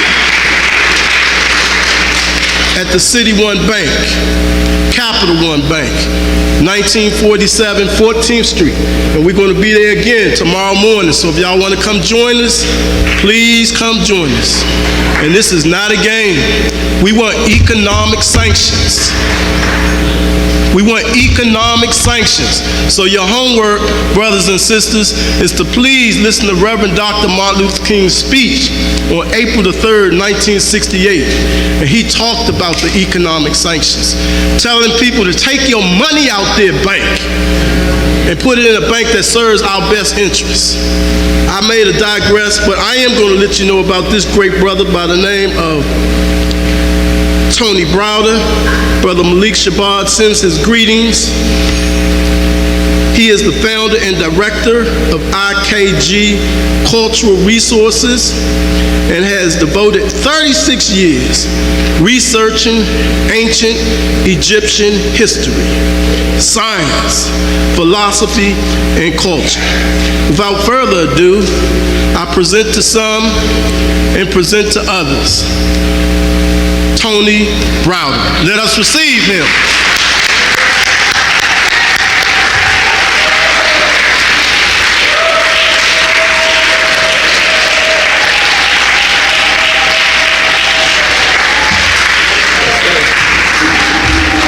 All right. My brother gave the introduction just like I liked them, short and sweet. So I am so happy to be here, so proud to be in the presence of people that I love, people that I respect, colleagues who have been doing the work for decades. I am not a person who speaks about reparations. I leave that to folk who have more expertise than I do. What I wanted to talk about specifically this evening is mental or spiritual reparations. These are things that we have within us, things that we control ourselves, things that we don't have to ask anybody for. It's simply a matter of turning to ourselves and doing the things that we have always had the capacity to do. So I was asked by Brother Malik to do a PowerPoint, because folk who know me know that I always use a lot of visuals. I'm an artist by training. I came into history kind of late in the game, but I'm an artist by training, and I do understand that visuals have a way of speaking to your subconscious mind and delivering more content than simply words can. So we're going to be doing a PowerPoint. Things are set up a little differently. The sister in the back is going to be controlling the images for me. I don't have a direct connection from my laptop, but we're going to make this work, and I'm going to be short and sweet so that we can bring on my dear brother Small and hear the message that he has to give us this evening. So the image that you see on the screen is an image that I'm going to drill down on a little bit more at the end of my talk, but it's the statue of Dr. Carter G. Woodson, and it's right around the corner from here. That statue is a statue that hopefully everybody will see tonight if I get my wish. So sis, can you hit the slide? Advance it. I'm going to have to tell her to advance it, and just hit it, and hopefully everything's in order.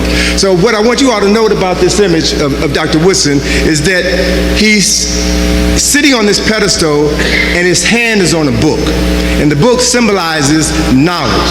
And there's a quote above him that says, "Truth comes down to us from the past, then like gold washed down from the mountains." So in other words, what he's saying, what he's suggesting, what he is showing you in this image, truth is in books.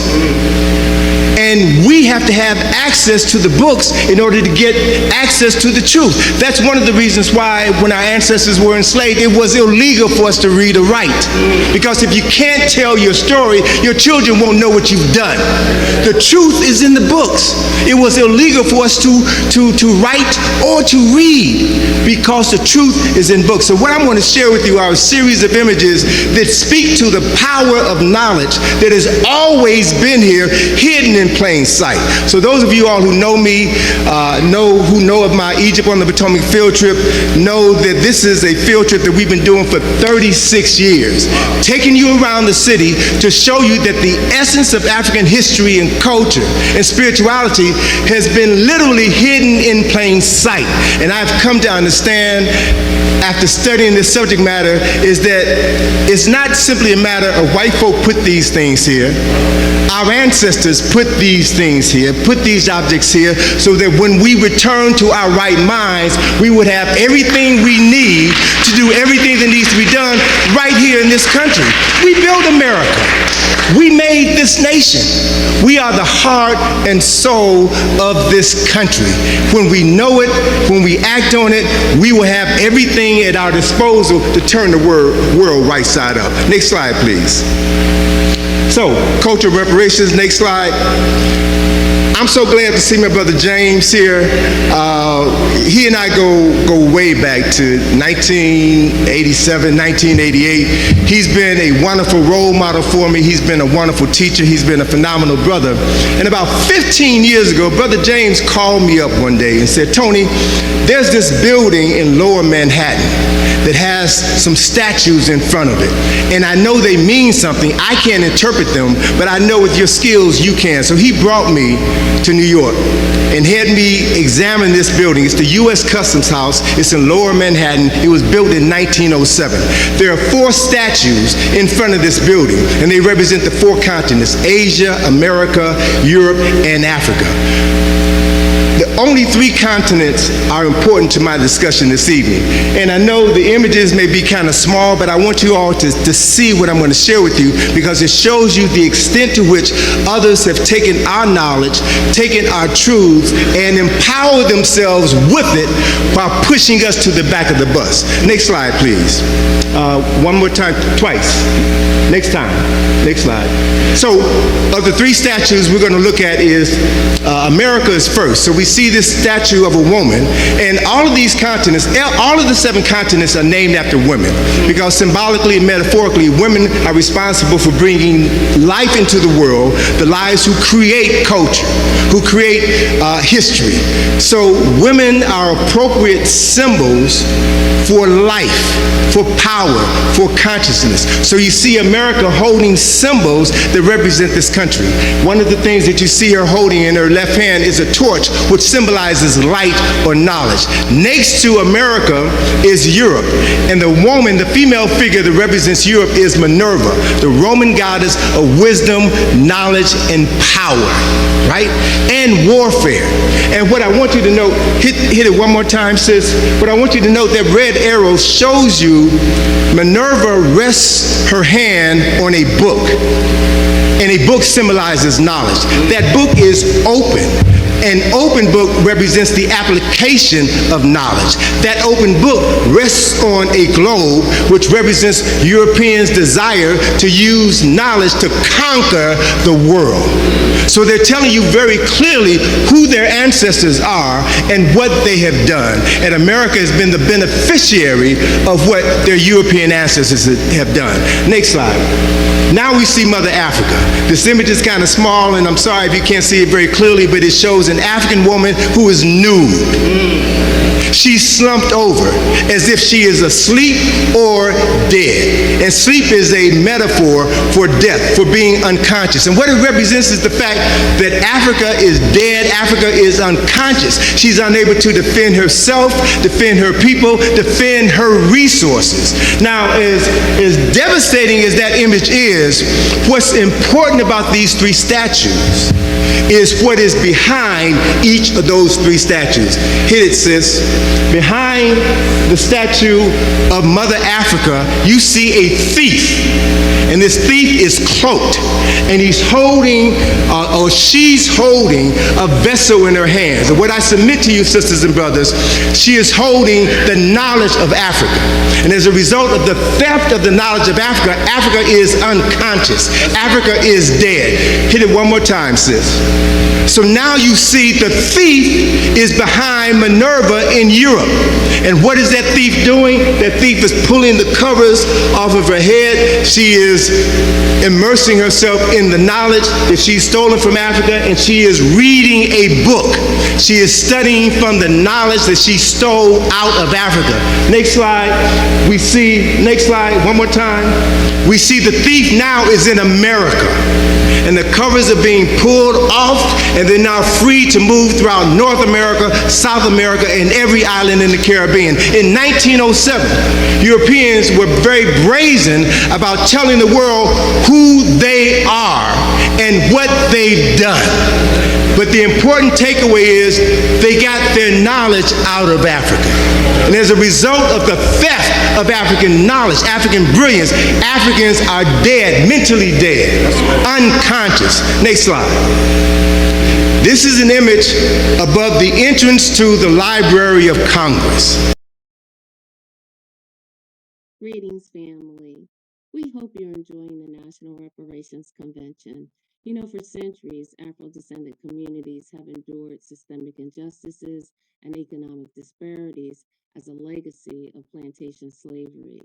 The Afro-descendant nation is dedicated to righting these historical wrongs by demanding full and complete reparations for descendants of enslaved Black people, you and I. Your support funds critical initiatives for educational programs to presenting our legal case to the United Nations International Court of Justice. Together, we can build a self-determined future of freedom, justice, and equality. Join us. Donate today at afrodescendant.org and be a part of the change. Thanks for listening. The greatest repository of history, culture, and knowledge in the world. And what you see in this image, the center figure is a female who is uncovered. She has uncovered the knowledge of Africa. And hit it slide, hit it sis. She's holding a pen in her hand, writing, recording history. Hit it one more time. And she's looking down to her left to a brother who is dressed in pharaonic clothing. So she is looking to Africa as the source of her knowledge. This is the Library of Congress. People hide the truth in plain sight because most people don't know what they're looking at. They don't pay attention as they go to work or as they go into a restaurant and going out. But the best way to hide a secret is to put it in the open where everybody can see it. So I'm sharing with you these secrets that have been hidden in plain sight so that you can understand how others have used African knowledge to empower themselves. It's all here, and all we need to do is to take it back and use it, and we will change the world. Next slide. This is an image I found last month when I was in San Antonio, Texas. It is above the entrance to the San Antonio Express newspaper building. And what we see is, on the right-hand side, we see a man and a woman in Africa. Now, they're depicted as Europeans, but we all know the first human beings on the planet came out of Africa. So again, they're showing you, they're telling you that Africa is the center of everything, the beginning of everything. And then hit it one more time, sis. You're going to see the arrow pointing to a woman in the lower right-hand corner. And what is she doing? She's holding a book. That's right. Knowledge that comes out of Africa is now spreading all around the world. Hit it one more time, and you're going to see the woman on the left-hand side of the screen here in the West, in America, is also holding a book, reading from, benefiting from the knowledge which came out of Africa. Next slide. This is a carving above the entrance to the Oriental Institute in my hometown, Chicago. The name of this piece is East Meets West. And what you see is the same concept. Africa, Kemet specifically, the Nile Valley is the origin of culture and civilization. And you see, hit the arrow, hit the button one time, you see a brother holding a papyrus scroll. Again, knowledge, a book, which he has given to the European. So he is now receiving the knowledge of Africa so that they can control and dominate the world. Now, if you see something repeated 2, 3, 4, 5 times, somebody is trying to tell you something. And And images are the most powerful means of conveying knowledge and information. What do the Chinese say? A picture is worth 1,000 words. So they're telling you very clearly who they are, what they've done, and who you are. You just have to know yourself and act on that knowledge. Next slide. So here are these three images, one more time, or hit it 3 more times. So I want you to think about these three images in the context of the thief at the U.S. Customs House who has stolen the knowledge out of Africa, brought it into Europe, and Europeans have used that knowledge to control the world. They've been telling us for decades, for centuries, who they are and who you are. Next slide. So this is a mural in the center of the dome of the Thomas Jefferson Building of the Library of Congress. This mural is called The Evolution of Civilization. Next slide. What it shows you are the 11 epochs of civilizations which contributed to the development of the United States of America. It begins with Egypt. And what you see here, hit it 4 times for me, sis. What you see are arrows pointing to Egypt gave the world written records, and you see this European Egyptian holding a tablet, knowledge carved in stone. Below that you see papyrus scrolls, knowledge written on paper, and then you see the figure that represents America is trying to create something, trying to produce something. He's holding a book in his hand, and he's trying to solve this problem as he looks to Africa as the source of all knowledge. So they understand very clearly the Kemet, ancient Egypt, is the oldest documented civilization known to mankind. 3,000 years of historical documentation. The greatest record of human accomplishment in history, and it's ours. That's right. We need to know that it's ours. Next slide. So, jumping into the work of our scholars. Next slide, please. check1, who is the scholar supreme. check1 said the history of Black Africa will remain suspended in air until, and cannot be written correctly until African scholars dare to connect it to the history of Egypt. It was 50 years ago in July, next slide, 50 years ago in July when check1 and his protege, Teofilo Obianga, met in Cairo at the Cairo Symposium to answer the question once and for all who the ancient Kemites were, and they proved beyond a shadow of a doubt that they were indigenous African people. But that information from that conference was never presented to the general public. The knowledge can be hidden from the world by not publicizing it, by not publishing it, right? Next slide. But check1 wrote a book that is critically important for African people to internalize, the cultural unity of Black Africa. He and Teofilo Obianga proved beyond a shadow of a doubt that not only genetically were the founders of ancient Kemet Africans, but the language migrated from the Nile to the Niger, and they proved beyond a shadow of a doubt that throughout West Africa there are elements of West African languages that can be traced back to the Nile Valley, and I will also show you within the history of West Africa, they trace their origins back to the Nile Valley. Next slide, please. Next slide. So a brief timeline, and hit it about 7 times. So what I'm showing you in this brief illustration here says hit the button about 7 times. I'm making a distinction between Kemet and Egypt. Kemet means the nation of the Black people. Egypt is a Greek word. Pyramid is a Greek word. Sphinx is a Greek word. The Greeks did not come into Egypt until 332 BC.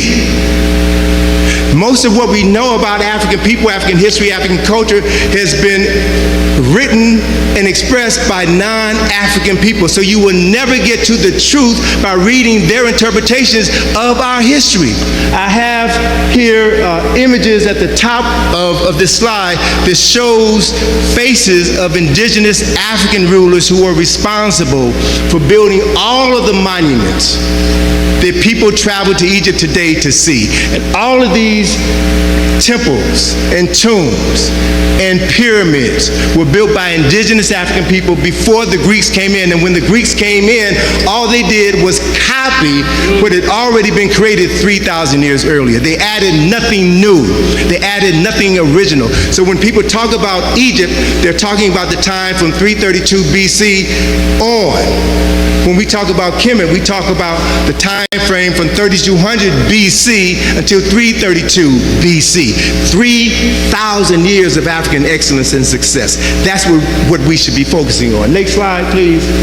Anwar Sadat, when he became president of Egypt, said that he was the first true pharaoh in modern times. His mother was Nubian. He knew that the people classified as Nubians are the descendants of the original inhabitants of this great culture and civilization. Next slide. So briefly, I want to touch on the Asa Restoration Project. Those of you all who know me know that I've spent the last 14 years sponsoring, funding, and participating in archaeological excavations in Egypt. We're the first people of African ancestry in history to fund and participate in an archaeological excavation. Thank you much. Next slide. So I want to share with you briefly, just a bit, next slide please, a little bit of what we've done. We're excavating on the west bank of Luxor. Luxor, for about 1,200 years, Luxor was the cultural, spiritual, and political capital of the world. We've been excavating the tomb of a priest. It's a 2,700-year-old tomb of a priest named Karak Amen, and we've excavated in that particular tomb 2,700 tons of debris, right? And in this excavation process, we found over 34,000 fragments, pieces as small as my thumb to pieces as big as an automobile. Every single fragment had to be cleaned, had to be labeled, had to be used to reconstruct this tomb. And the next slide shows you a reconstruction of the last part of this tomb.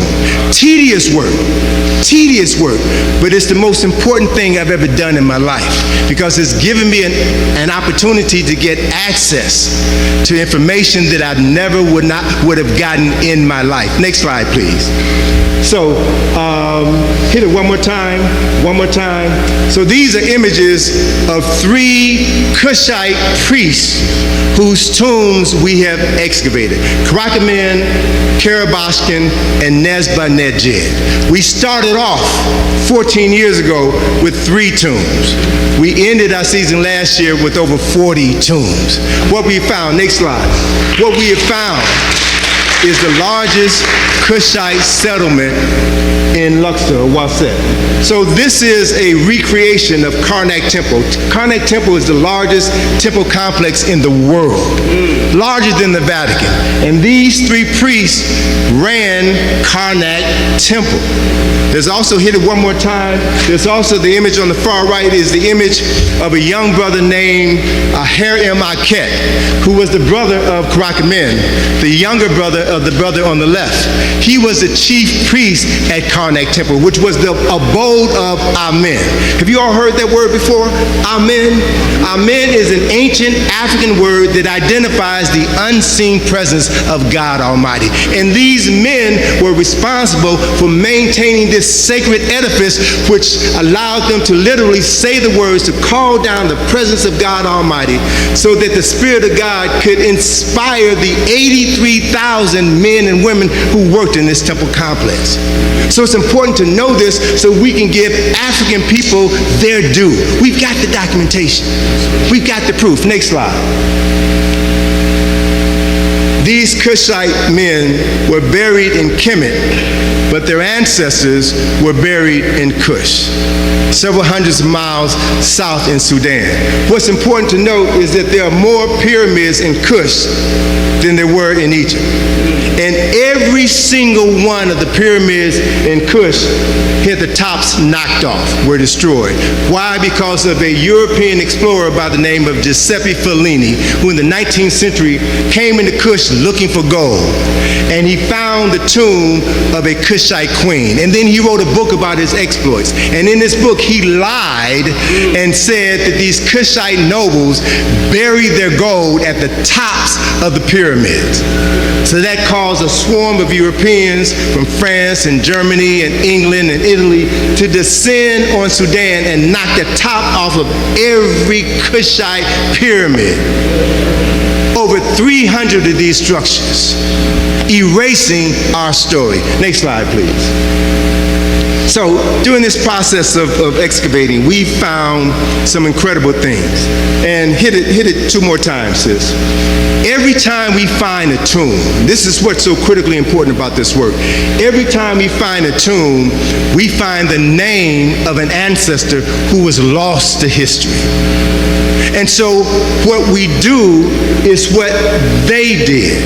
They knew that these tombs were built in order to help the living remember their ancestors. And so there's a statement here from the Book of Ani, a 19th dynasty papyrus, that says, pour libation for your father and mother who rest in the valley of the ancestors. The Neteru will witness your actions and they will be pleased.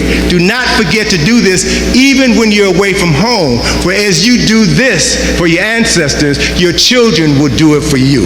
Right? So this process of libation is an African process which connects us to the unseen and brings us together as one. That is the reason why we're still here, brothers and sisters. That's the spiritual connection that Brother Senghor was talking about. Our enemies, our oppressors, lied to us and told us that this was pagan, this was voodoo, this was nonsense. Why? Because they know that if they can separate us from the power of the ancestors, they can continue to control us. We are the ones who have the capacity to reestablish those connections and to be the vessels through which our ancestors will live, breathe, speak, and do their best work. Next slide.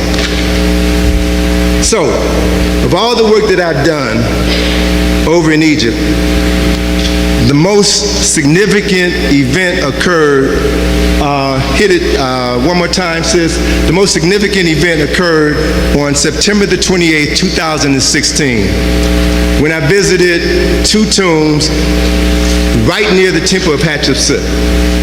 These are tombs, I'm telling you, will never be open to the public. They will never be open to the public. I was fortunate to go in, to walk through them, to study them, and as Brother James knows, whenever I walk into a space, I'm observing everything. I'm downloading information about everything that I see. And when I looked up, it two more times, sis. When I looked up at the ceiling of two tombs, a 25th dynasty tomb and a 26th dynasty tomb, I saw the image on the left-hand side of the screen. That is the image of the Akoma Sankofa symbol. So I can now prove beyond a shadow of a doubt that these Adinkra symbols originated in Kush. They originated in Kush. And it's important that this image will be at the entrance to the tomb because it reminds those who are coming in and out of this tomb to remember your ancestors. Come into this sacred space, not just to worship somebody who died. The language migrated from the Nile to the Niger, and they prove beyond a shadow of a doubt that throughout West Africa there are elements of West African languages that can be traced back to the Nile Valley. And I will also show you within the history of West Africa, they trace their origins back to the Nile Valley. Next slide, please. Next slide. So a brief timeline, and hit it about 7 times. So what I'm showing you in this brief illustration here says hit the button about 7 times. I'm making a distinction between Kemet and Egypt. Kemet means the nation of the black people. Egypt is a Greek word. Pyramid is a Greek word. Sphinx is a Greek word. The Greeks did not come into Egypt until 332 BC. Most of what we know about African people, African history, African culture has been written and expressed by non-African people. So you will never get to the truth by reading their interpretations of our history. I have here images at the top of this slide that shows faces of indigenous African rulers who were responsible for building all of the monuments that people travel to Egypt today to see. And all of these temples and tombs and pyramids were built by indigenous African people before the Greeks came in. And when the Greeks came in, all they did was copy what had already been created 3,000 years earlier. They added nothing new. They added nothing original. So when people talk about Egypt, they're talking about the time from 332 BC on. When we talk about Kemet, we talk about the time frame from 3200 BC until 332 BC. 3,000 years of African excellence and success. That's what we should be focusing on. Next slide, please.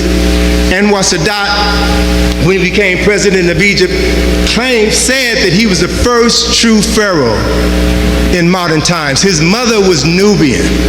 He knew that the people classified as Nubians are the descendants of the original inhabitants of this great culture and civilization. Next slide.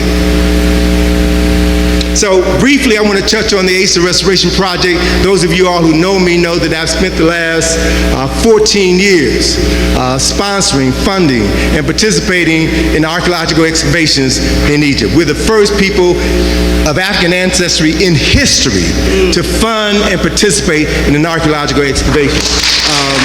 Thank you much. Next slide. So I want to share with you briefly, just a bit, next slide please, a little bit of what we've done. We're excavating on the west bank of Luxor. Luxor, for about 1,200 years, Luxor was the cultural, spiritual, and political capital of the world. We've been excavating the tomb of a priest. It's a 2,700-year-old tomb of a priest named Karak Amen, and we've excavated in that particular tomb 2,700 tons of debris, right? And in this excavation process, we found over 34,000 fragments, pieces as small as my thumb to pieces as big as an automobile. Every single fragment had to be cleaned, had to be labeled, had to be used to reconstruct this tomb. And the next slide shows you a reconstruction of the last part of this tomb. Tedious work, but it's the most important thing I've ever done in my life because it's given me an opportunity to get access to information that I never would have gotten in my life. Next slide, please. So, hit it one more time.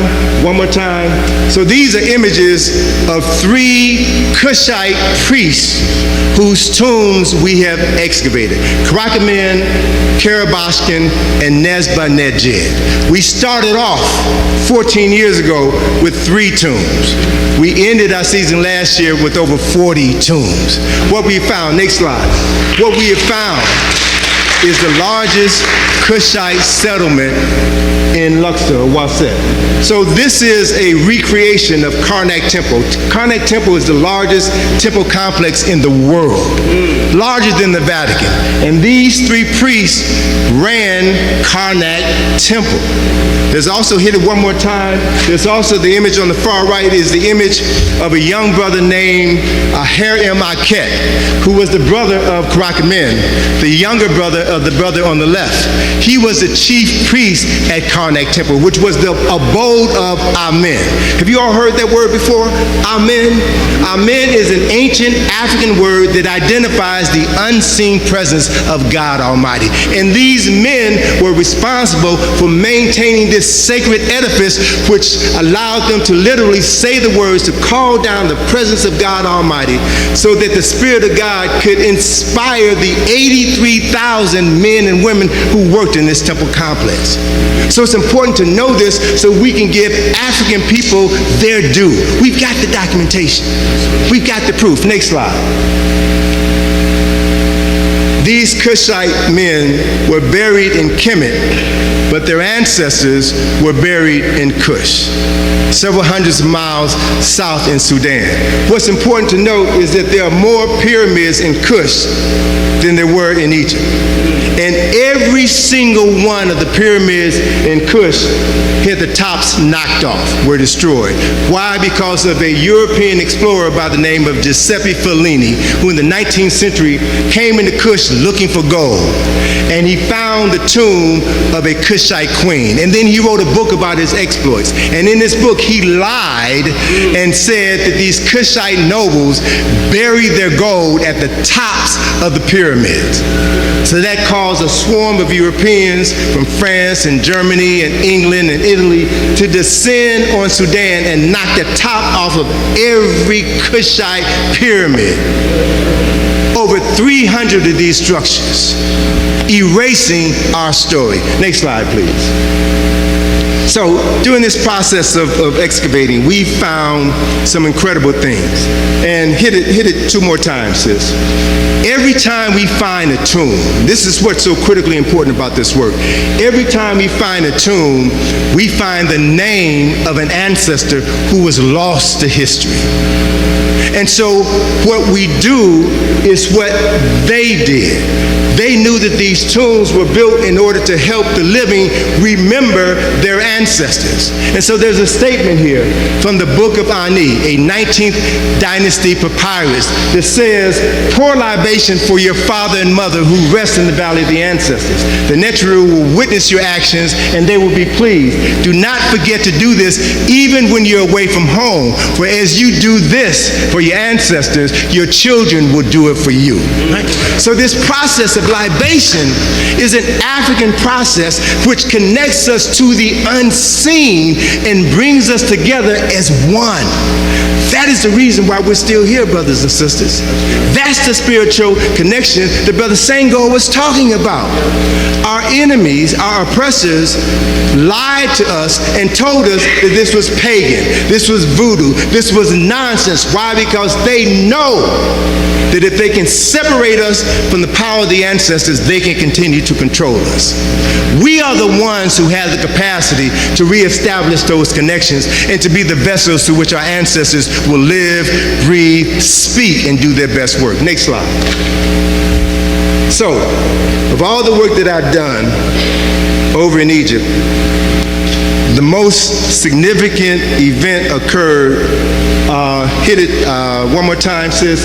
The most significant event occurred on September the 28th, 2016, when I visited two tombs right near the temple of Hatshepsut. These are tombs, I'm telling you, will never be open to the public. They will never be open to the public. I was fortunate to go in, to walk through them, to study them, and as Brother James knows, whenever I walk into a space, I'm observing everything. I'm downloading information about everything that I see. And when I looked up, hit it two more times, sis. When I looked up at the ceiling of two tombs, a 25th dynasty tomb and a 26th dynasty tomb, I saw the image on the left-hand side of the screen. That is the image of the Akoma Sankofa symbol. So I can now prove beyond a shadow of a doubt that these Adinkra symbols originated in Kush. They originated in Kush. And it's important that this image will be at the entrance to the tomb because it reminds those who are coming in and out of this tomb to remember your ancestors. Come into this sacred space, not just to worship somebody who died, but to study their lives. Read their stories carved on stone so that you can know what they knew and ultimately you can become them. That's what it's all about. Next slide, please. So, 2 days,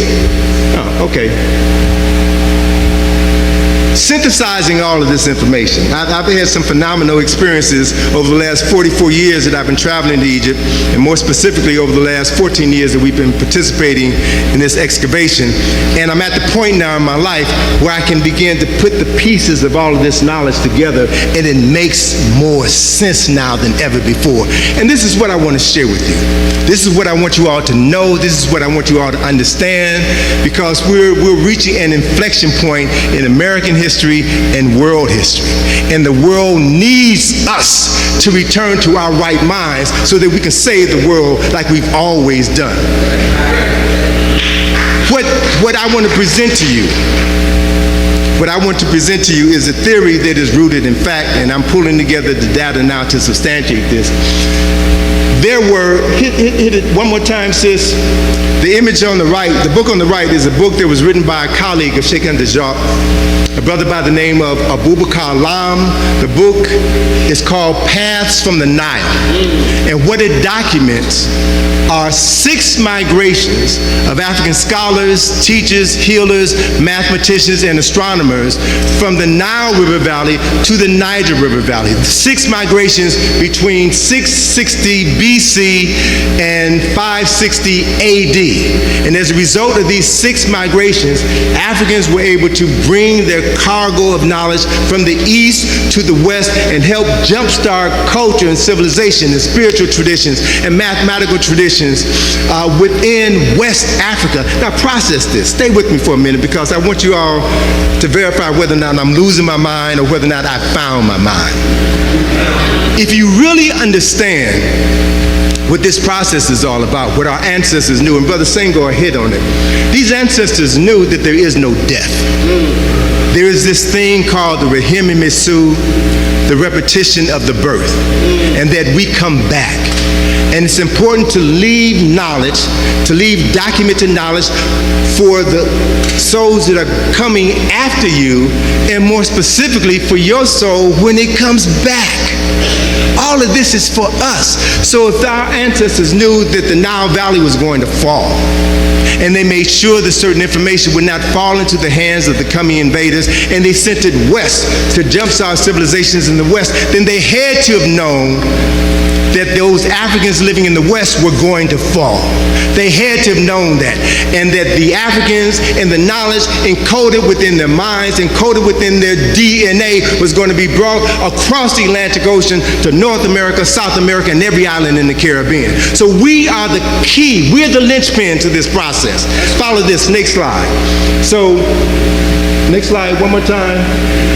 So, the National Museum of African American History and Culture opened 2 days before I made this revelation, right? And what's important to understand about this building is that it represents the concepts that African heroes and sheroes have been talking about for centuries. Sister, hit it 2 more times. Kwame Nkrumah said that we are African not because we were born in Africa, but because Africa was born in us. Greetings, family.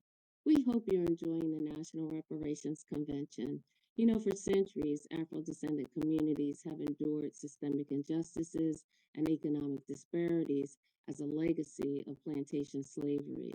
The Afro-descendant nation is dedicated to righting these historical wrongs by demanding full and complete reparations for descendants of enslaved Black people, you and I. Your support funds critical initiatives for educational programs to presenting our legal case to the United Nations International Court of Justice. Together, we can build a self-determined future of freedom, justice, and equality. Join us. Donate today at afrodescendant.org and be a part of the change. Thanks for listening. So we need to understand very clearly that we carry the DNA of West Africans and East Africans in our genetic memory. It's more than just physical DNA. We carry the memory of all of these ancestors, and all that we have to do now is to unlock these memories, and we will know what they knew. That's the key. That's why the ability to read, to write, to reason was kept from us, because they knew if we ever came into our right minds, game is over. Game is over. That is the mental reparations that I'm talking about. You don't have to beg anybody for anything because you already got it in you. Next slide, please. One more time, sis. So, I'm winding up, but I want to show you what's coming. We got some stuff in the pipeline that we'll be sharing with the DC community in the fall. the National Museum of African American History and Culture. Biden was there today, right? Extolling the virtues of black folk, talking about the contributions that we've made to America, right? This building, the exterior of this building is called the corona, which means crown. And the inspiration for this building, next slide please, the inspiration from this building came from a caryatid, a Yoruba shrine post. David Adjaye, the Ghanaian British architect who designed the exterior of this building, was inspired by this shrine post, which has 3 inverted pyramids atop its head. And so the exterior of the National Museum of African American History and Culture is comprised of 3 inverted pyramids, which means, if you understand the symbolism expressed in the architecture of this building, if it's modeled after a Yoruba shrine, it means that this building is more than a museum, it is actually a shrine house. It's a shrine house. And if you come into this building with the right consciousness, you can access the ancestors whose spirits are moving in this sacred space. Next slide, next slide. Follow this, follow me. Follow me and understand how the ancestors have been working through these architects to design something that nobody expected them to do. So, hit it one more time, sis. I want you to notice the angle of the corona. The angle of the corona is 17 degrees.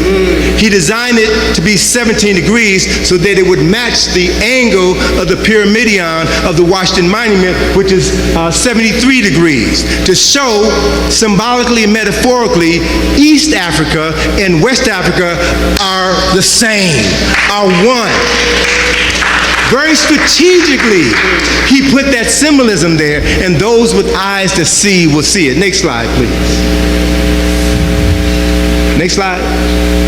So everybody knows this, and if you've done our Egypt on the Potomac field trip, you know that that monument was not actually dedicated to George Washington when Masons opened it in, I think, 1888. It was actually dedicated to a Tsar, and the symbolism is inside of that monument. Take our Egypt on the Potomac field trip, first Saturday of each month, 10 o'clock and 2 o'clock. Go to our website, you can purchase a ticket and have your life transformed. But this next slide, one more time. So the inspiration for the design of the monument and the reflection pool were copied from Karnak Temple.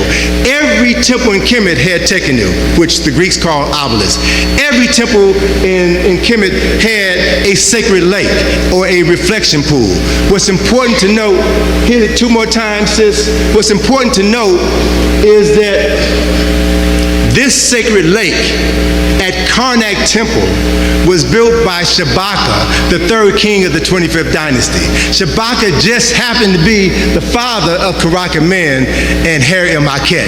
His sons were responsible for managing the most sacred site ever built on this planet. David Adjaye, the Ghanaian British architect who designed the National Museum of African American History and Culture, said that at its best, architecture is the physical manifestation of a culture's highest ideals. And what you will see here in Washington, D.C. is Washington, D.C. is copied after the best that the human mind has ever produced. Africa, it's yours, sisters and brothers. Claim it. Don't just drive past it and call it the Washington Monument. Know who it really represents. Tap into and draw into your soul that ancestral knowledge that is waiting to be acknowledged. Next slide, please. Next slide, please. All right, next slide, one more time. So my books, Egypt on the Potomac, Nile Valley, deals with a lot of this information. Next slide, please. So, winding down now. Hit it like four times. Hit it, keep going, keep going. One more time, one more time, one more time, one more time. All right, all the images are here. So in my first book from the Browder file, good, okay, good. In my first book from the Browder file, I stated that the symbols on the Great Seal of the United States of America were inspired by Kemet. That's true. You can see that on the front of the Great Seal. The symbol that every president of the United States stands behind is a symbol that represents African genius. On the reverse of the Great Seal, I mistakenly said in 1989 that they were inspired by the Great Pyramid of Khufu. I was wrong, and I didn't realize I was wrong until 2016, when I went to Sudan with Runoko Rashidi and saw the Kushite pyramids. The pyramid on the back of the dollar bill is is a Cushite pyramid because they have an angle of 23 degrees. So these folk knew who we were, and they copied the best of African spiritual traditions, architectural traditions, in order to create the wealthiest and most powerful nation in human history. Do y'all see what I'm talking about? Do you feel what I'm talking about? Next slide. Next slide. Get it one more time, sis. All right, so Arthur Schomburg, who inspired my master teacher, John Henry Clark, wrote an article called The Negro Digs Up His Past in 1925. I urge all of you all to go online and download a copy of that article and read and study that article. The most important takeaway from that article is Schomburg said the American Negro must remake his past in order to make his future. Thinking more collectively and more retrospectively than others, we must become the most enthusiastic antiquarian of them all. So what he was saying in 1925 is that we got to study the knowledge of our ancestors, because that's where the truth is. That is where the power is. We should be doing it more than anybody else on this planet because that knowledge is ours. Next slide, please. Hit it 3 more times. So Clark told us what we must do. We shouldn't allow others to teach us. We should teach ourselves. Next slide, as I'm winding down now. We have a project that we'll be unveiling in September. It's called the John Henry Clark Enhanced History Project, and it speaks to what Dr. Clark said. If you begin your history with slavery, everything since then looks like progress. So the John Henry Clark Enhanced History Project is designed specifically to document 8,000 years of African success and excellence before our world was turned upside down. I often say that if the book of African history was a book of 1,000 pages, the story of our enslavement begins on page 995, and it's only 2 pages long. So our job is to document the first 994 pages of our story. We've got to do that. It's our responsibility. Next slide. So, as I'm winding down, I want you all to get this. This is the most significant thing that I've said this evening. Libation and ancestral intelligence are our superpowers. Everybody's concerned about AI, AI this, AI that. The only AI that should matter to African people is ancestral intelligence. We've got more ancestral connections than anybody on the planet. Hit it one more time. So that ancestral intelligence is knowing that we carry the genetic memory of 10,000 times 10,000 Africans within us. We carry that, every single one of us. And so it's knowing that our ancestors are the geniuses that reside in our genes. We got it all. We just need to embrace it and accept that reality. So it's knowing that when we call our ancestors, they must come because we're the reason that they exist. All right? Understand that. We're the reason that they exist. And they are a reliable source of cultural and spiritual reparations. They will never fail you. Next slide, please. So, as I end on these next 2 slides, come on, next slide, please. I want the ancestors to speak. And I want us to hear from 3 wise men of the African diaspora. Hit it twice, sis. Dr. A.C.G. Hilliard, my beloved teacher, said that mental slavery is worse than physical slavery because the mental slave believes that he or she is free, never realizing that the shackles are on our minds. Next slide. Bob Marley said, emancipate yourself from mental slavery. Only we can free ourselves. Only we can free ourselves, and we have everything within us to free ourselves. Next slide, the last slide, is how we began this talk. Carter G. Woodson said, the truth comes to us from the past and then like gold is washed down from the mountains. So I talked to Brother James about this as I wrapped up and got his permission to put it out here.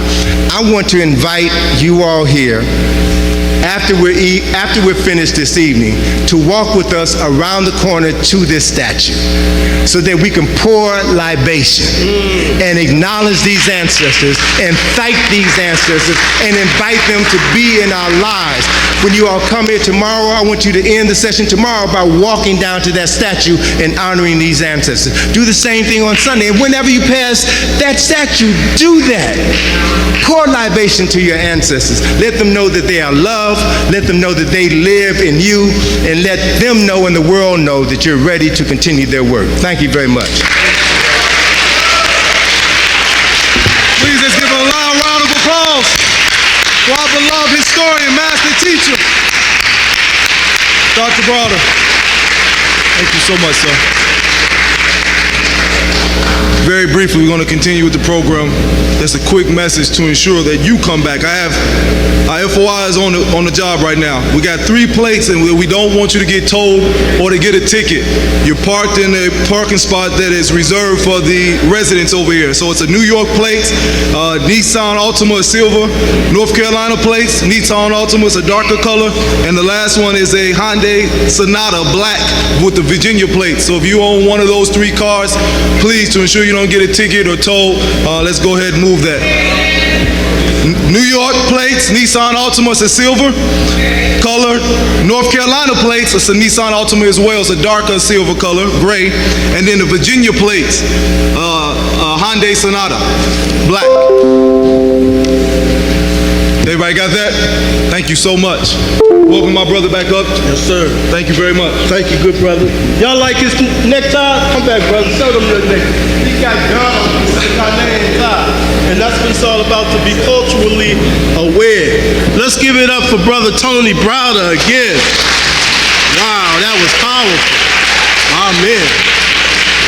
If y'all want any of his books, go to his website, ikgculturalresourcescenter.com. ikgculturalresourcescenter.com. ikgculturalresourcescenter.com. And the book that I like the best, Brother Tony, was the Browder File. But just keep doing your work, you and your daughter, Sister Atlantis, and may God continue to bless you, sir. I'm going to do a little bit of call and response. Is that all right? Is that all right? All right, everybody say Professor James Small. Professor James Small. Professor James Small. That's his website. So y'all can't miss that. Professor Small is the chief historical consultant of MGM Godfather of Harlem TV movie series starring Forrest Whitaker. I'm not going to read it, brother. I'm not going to read it. I just want to let them know that we love you. Don't we love Professor Small? I'm just going to read one thing. Professor James Small is a scholar, activist, dynamic speaker, as you'll hear, and organizational consultant. He is a CEO of Santa Lodge Enterprise, Ghana, CEO and president. And y'all know Malcolm X's birthday is tomorrow, right? Sunday. Is it the 19th? It's the 19th. Okay, thank you, brother, for correcting me. So this brother's going to highlight everything, but please remember this last thing. Professor James Small. Here you go. Thank you. Thank you, brother. Yes, sir.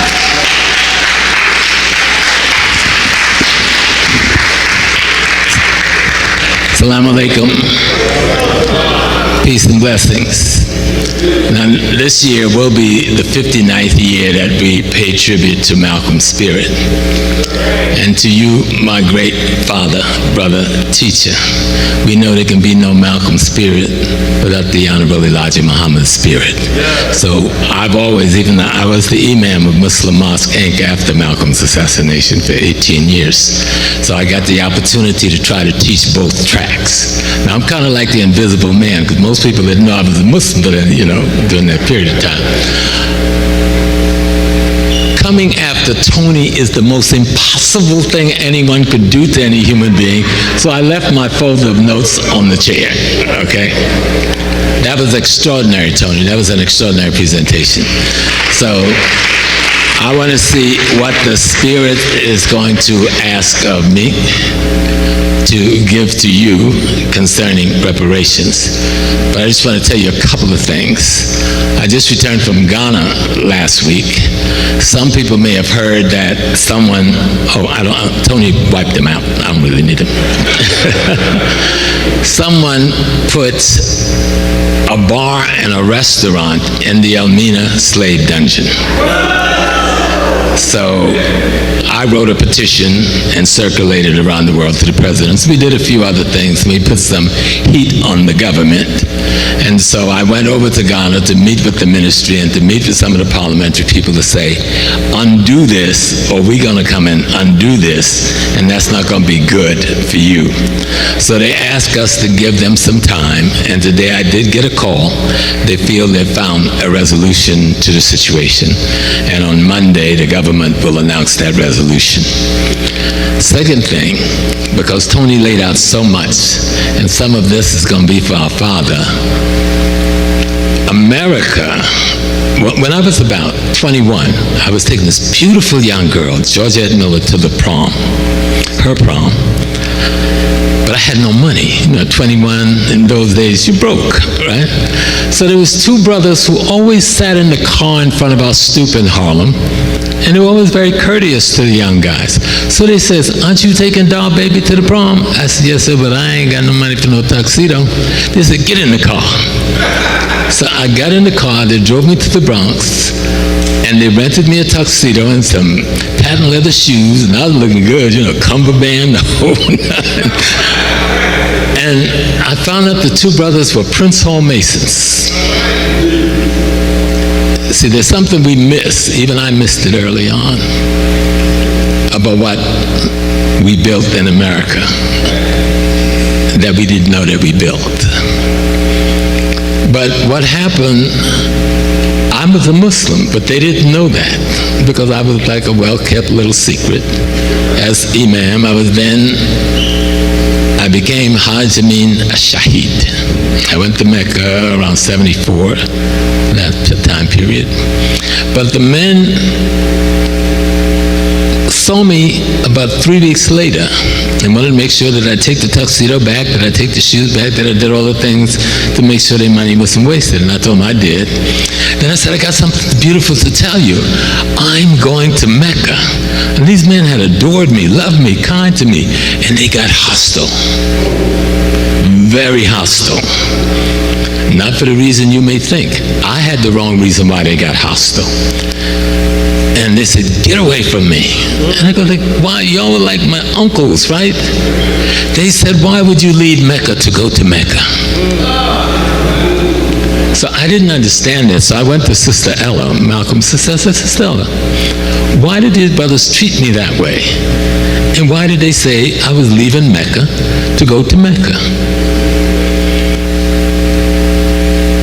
We're talking about reparations. The Human Rights Charter of the United Nations talk about culture being denied is a human rights violation. Language, indigeneity, being denied is a human rights violation. Religion, indigeneity, is a human rights violation. The history of a people being taught to a people, if you violate the opportunity, you violated their human rights. All of those things are worthy of reparations and have been given to different people across the world in reparations over this last century, on one level or another. So we have to understand what has occurred here in this place called America. This is Egypt.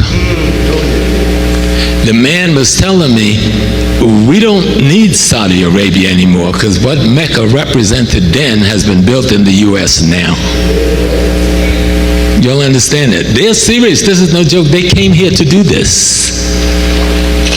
I've stood on the square, Cornerstone 37, Prince Hall, Grand Lodge, State of New York.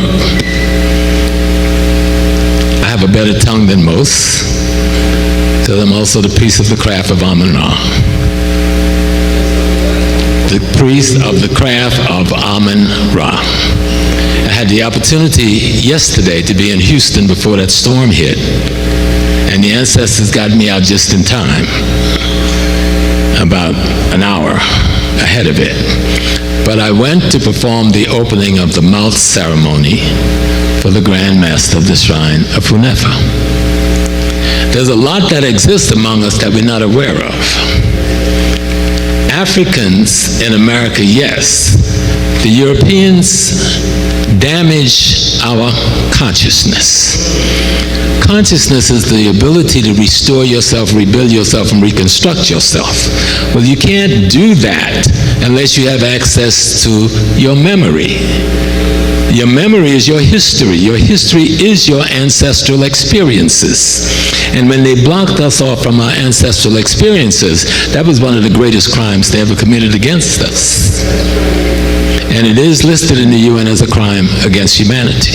Take it before an international legal forum if we're going to get the verdict that we want that would bring about the enforcement necessary to be paid and to be compensated for all of the crimes that have been committed against us. But what I want you to understand is that we did not die in America. Some of us died in America. But all of us did not die in America. Okay? When we see the obelisk that Brother Tony was showing that we call the Washington Monument, it was not coincidental that they put it there. Driving around Washington and seeing the replication of all of these buildings from ancient Africa is not coincidental. They wanted to replicate us, and they've done a pretty darn good job of it. But here's what you missed, and some of them missed. The replication of these physical symbols of the quality and attributes of the character of the African. Let me say that one again. I want y'all to miss the last sentence now, because the last sentence is important. Those buildings represents the quality and the attributes of the character of the African. That he does not have the capacity to contain. That's why he keeps us here. We are the light of their world. That's why he keeps us here. He wants to minimize our ability to control power. But you can't have an America without us, because we are the source of the power in America. And I want you to really get it, you know, because sometimes we don't really get it. We don't really understand. If you made a list of 200 of the greatest inventions in North America, I guarantee you 75% would be African Americans. But we don't think of them when we stack them all together. We think of the light bulb, we think of the train track, we think of the elevator, we think of, you know, a few things that we do every Black History Month. But line up 100 and see how many was our contribution. Okay? America, when it was founded, was an agricultural society, right? They didn't have an agricultural society in Europe. They didn't go to get us for labor. They went to get us for agricultural knowledge. They had come across all this land. They had gotten as much gold as they could get after a while. They needed us for that too, but primarily this became an agricultural world. And we were the world's agricultural specialists in all fields. That's why we were brought here. Two young girls the other day, they said, young African American sisters, they said they solved the Pythagorean theorem. Well, first of all, Pythagorean didn't have a theorem, because pi is already reached when we completed the pyramid, off by an almost unmeasurable milliliter. And Pythagoras' great-great-great-great-great-great-grandfather wasn't born yet. And so we know in the Rhine Mathematic Papyrus, I think it's problem 16, you can see that worked out. But what those young ladies did was, and they said, well, we didn't do nothing. We just simply made smaller triangles, smaller right triangles, and smaller. What they did was what education should do for us. There's a reason why people want to control our schools, and there's a reason why people want to control your history. Again, just what has happened to the public school system against the African mind is your case for reparations. Right? Because the word education itself means to do what? Bring something inside of you out. The very root of the word means to bring something in, out. So you don't go to school to get education, you go to school to get tools to bring the thing inside of you out. The same 7 liberal arts they use in schools today and won't teach to us is the same 7 liberal arts you'll read about in Stolen Legacy that was used to build Kemet. There is something inside of you that these tools, when appropriately applied to your consciousness, allow you to bring out of yourself. Before I started saying we're God having a human experience, the Nation of Islam was saying we were gods. Am I right, sir? Okay. Before the 5% nation under Brother Clarence started saying we gods, the Nation of Islam was saying before Clarence left the nation, we were gods. And it took me a long time to get that one. That we indeed are the universe itself. See, there's nothing on the back of my shirt. Zinyami. Naninyami. Nothing exists but God. What are we? Expressions of aspects of that existence. Listen to me well, because I'm not getting away from reparations. It's time to give you something. We are expressions of aspects of the essence of that existence, which means each of us contain the totality of the God's possibilities.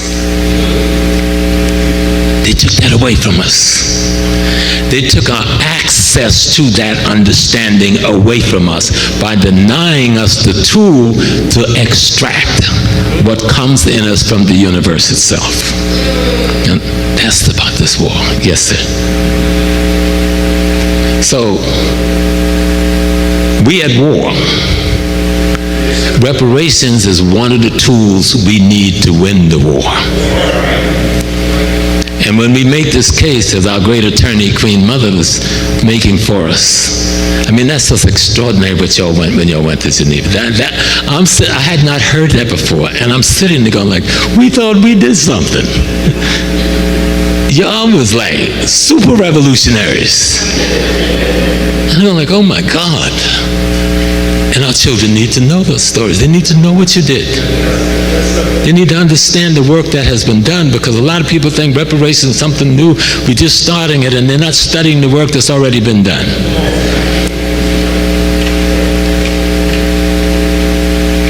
The greatest crime that was committed against the African is to take away the African's memories. Now, they didn't take away all of our memories. A lot of us still got memory. But we're not individuals. The African is a body. When the great light wanted to express itself in the world, it doesn't express itself as the great light.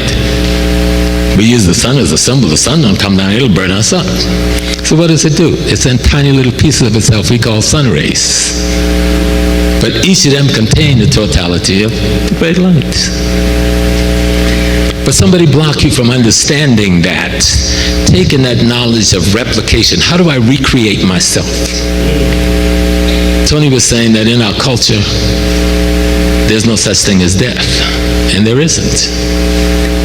We are simply replication. When I gave birth to my, how many children? 8 children. I gave birth to myself. When my mama and dad gave birth to me, they gave birth to themselves. When grandma and great-grandma and gave birth to them, they gave birth to themselves. We are always a total existence. We are never not existing. But he took away the knowledge of your understanding how you are a total existence.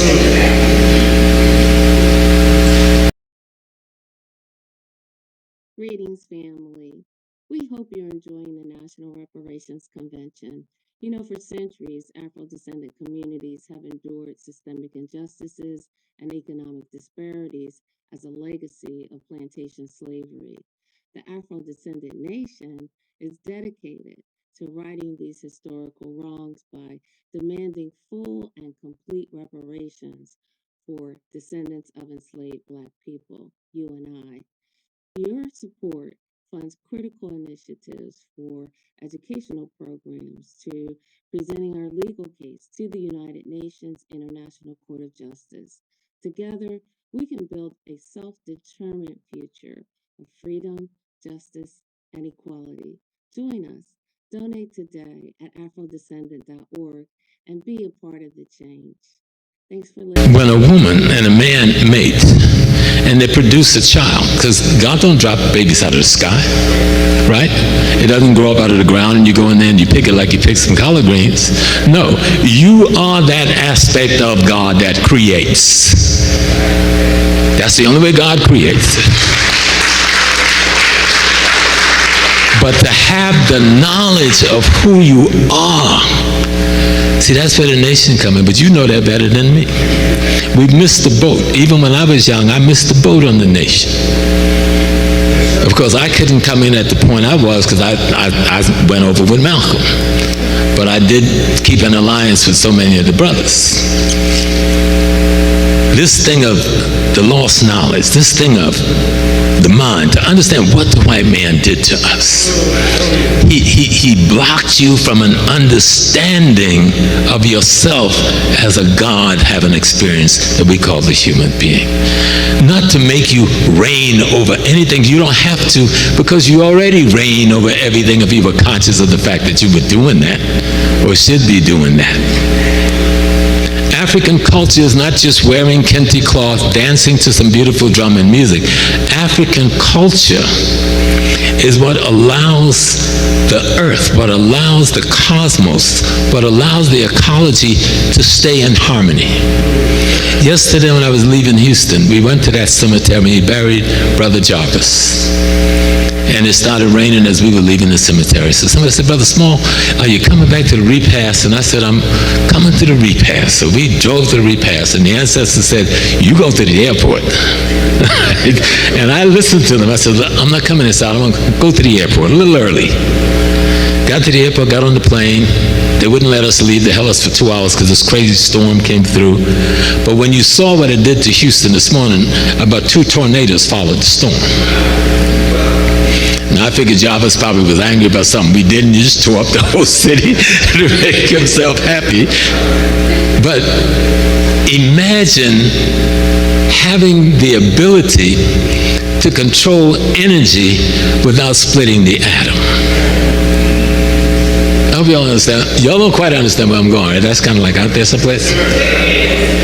I'm matter and I'm energy. If I could collect all of the energy that is me and blow up myself, I'd be a nuclear explosion.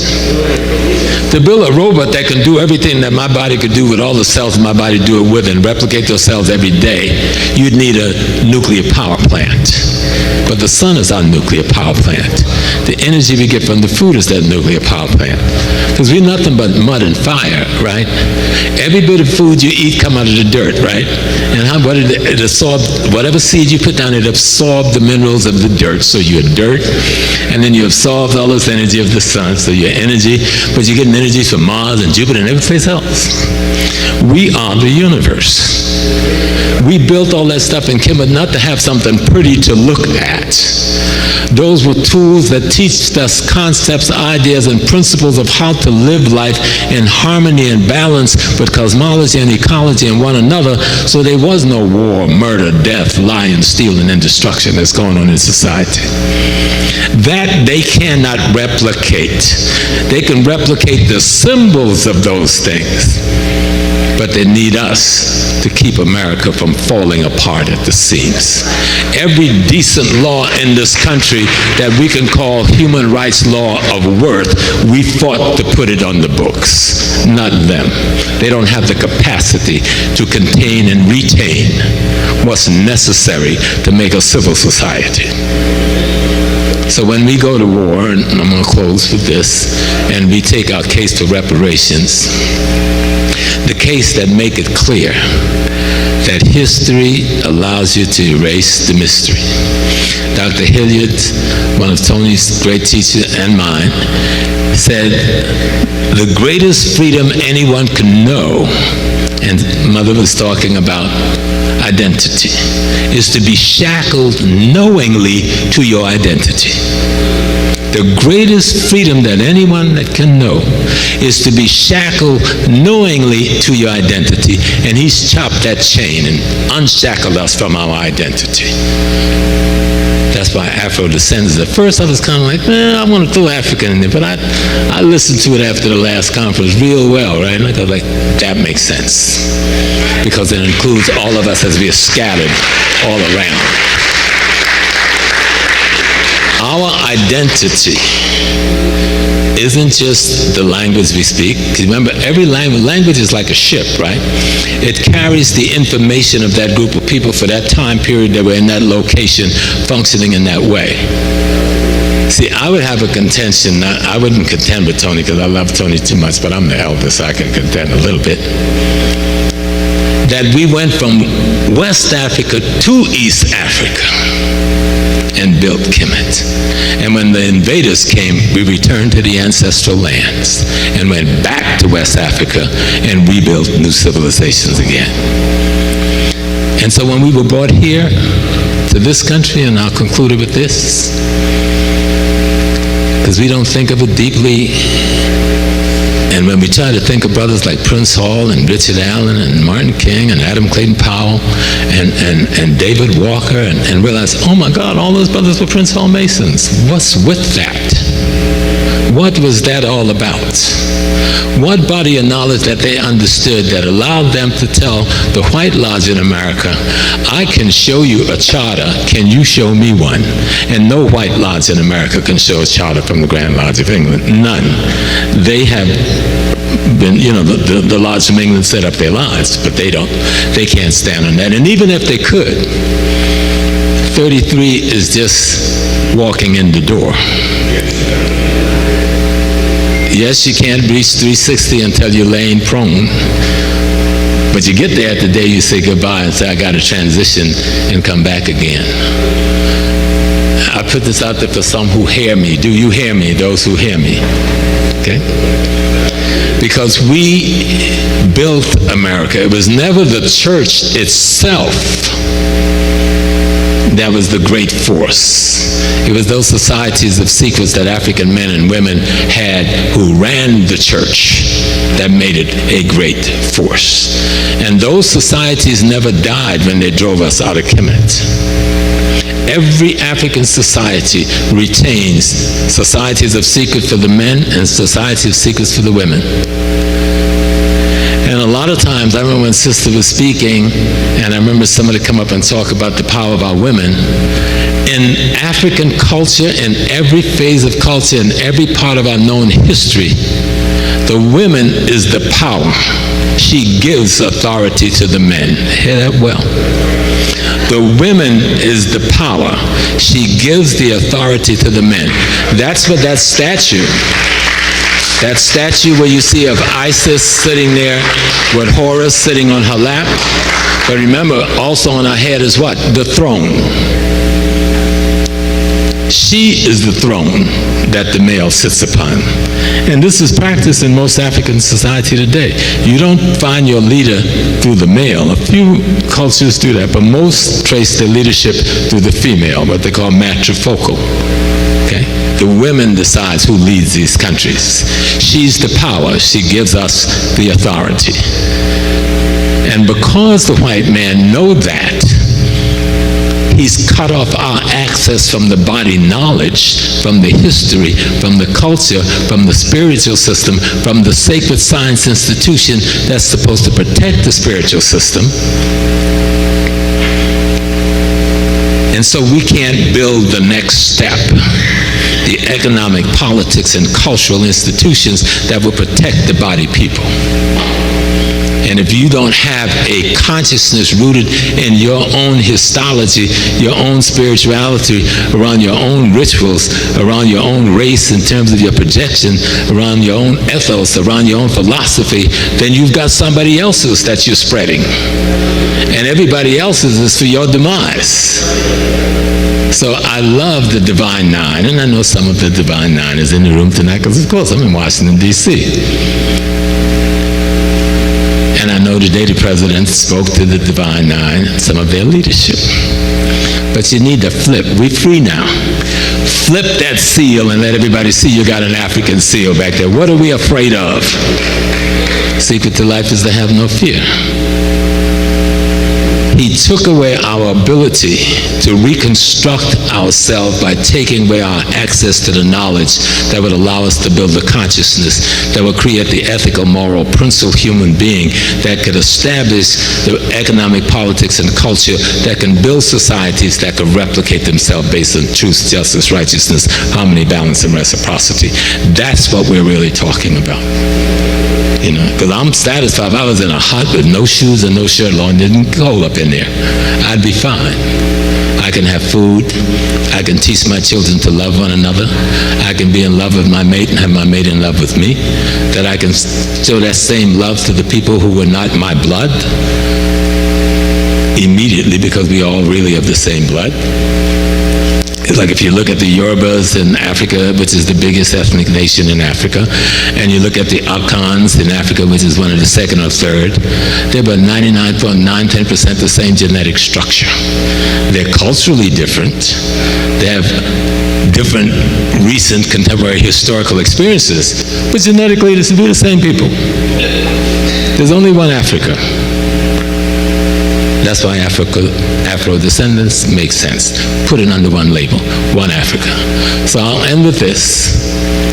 History will erase the mystery. To be shackled to your identity is the greatest freedom you will ever know. And part of the greatest crime that was committed against us, to cut the shackles that tied us to our identities and blot the history that restored our memories. So Brother Cyrus, Father, sir, thank you. Assalamu alaikum.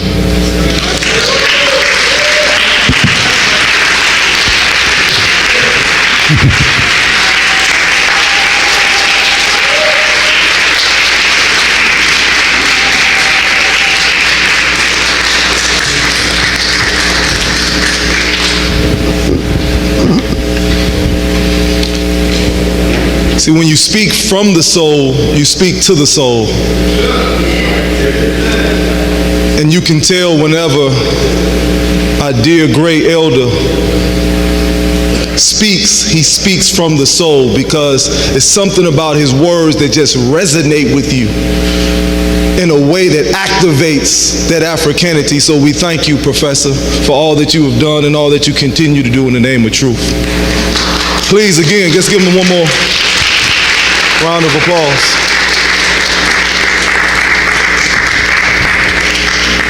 Our beloved, our dear, hard-working conductor, Attorney Malik Zulu Shabazz, could not be here with us physically, but he definitely left his indelible mark on this day, the first day of the Afro-descendant National Reparations Convention. He has a gift for us.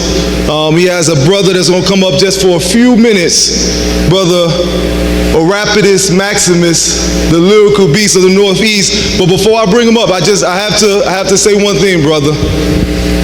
I need some help from all of us, because everything is real. You heard the Honorable Silas Muhammad, you heard the Queen, you heard all of these great men and women talk about the over 30-year experience of going to Geneva and fighting on our behalf, even when we was oblivious to the reality. These things are real. They had to really go into their pockets to pay for their expenses, their lodging, the food, every single thing that it took for us to get to this day. So this isn't us asking in the sense that we need you to, but we need you to, because the only way we're going to go to the next level if we are understanding that this is a collective effort. And so if you see it in your hearts, as which we have done, please give a donation. We're going to put, it's already up there, the Cash App, PayPal, please. Your donation is much appreciated and is much needed, because we're past the stage of reparations just being a conversation. It's a full-blown, ongoing reality. And so, with that understanding, we can't lose steam now for the small things like making sure that we're able to still be present in this fight so that a legitimate, genuine, authentic voice is being heard on the world court. So please support yourself by making that donation. I had to say that, so please, brothers and sisters, again, I've so much enjoyed everybody. I'm so honored to be in your presence. I'm so grateful to see and touch everyone if I get the opportunity to. Professor James Smalls, Dr. Tony Browder, we're doing libations at the end, so please, at the end we're going to meet out there orderly, but we're going to have one more speaker. He's 3 to 5 minutes. He's going to bring the house down. The lyrical beast from the Northeast, Brother Maximus, our gift from the attorney Malik Zulu Shabazz. Yes, sir. He said, the lyrical beast of Northeast. I'm called the oratorical beast of Northeast. I know it's been a long day, but I have to say, excuse me. Excuse my linguistics. Like Hiroshima and Nagasaki, I'm about to drop the ballistics. I don't care if you're Toto, the Scarecrow, Dorothy, the Wizard of Oz. You better buckle up. I don't mean to brag, I don't mean to boast. But after I drop this bomb, Kansas is toast. America, white America, with a gun in your hand, you kidnapped us from our native land. You packed us in ships like sardines, traded us for mere sugar cane and coffee beans. White America did what it pleased, like a dirty vulture. She robbed us from our precious culture to develop a new world. That was their mission, to beat us into submission, to rend our families apart. They instilled fear in our babies' hearts. Your founding fathers, just a few men, justified slavery by not calling us men. You treated us rotten. You forced us to pick the cotton. No accountability. You did as you please. You hang our ancestors from the highest trees, and now you blame us for our lot as you continue to scheme and plot. Me forgive you? I think not. We built your mansions with the trees we sawed.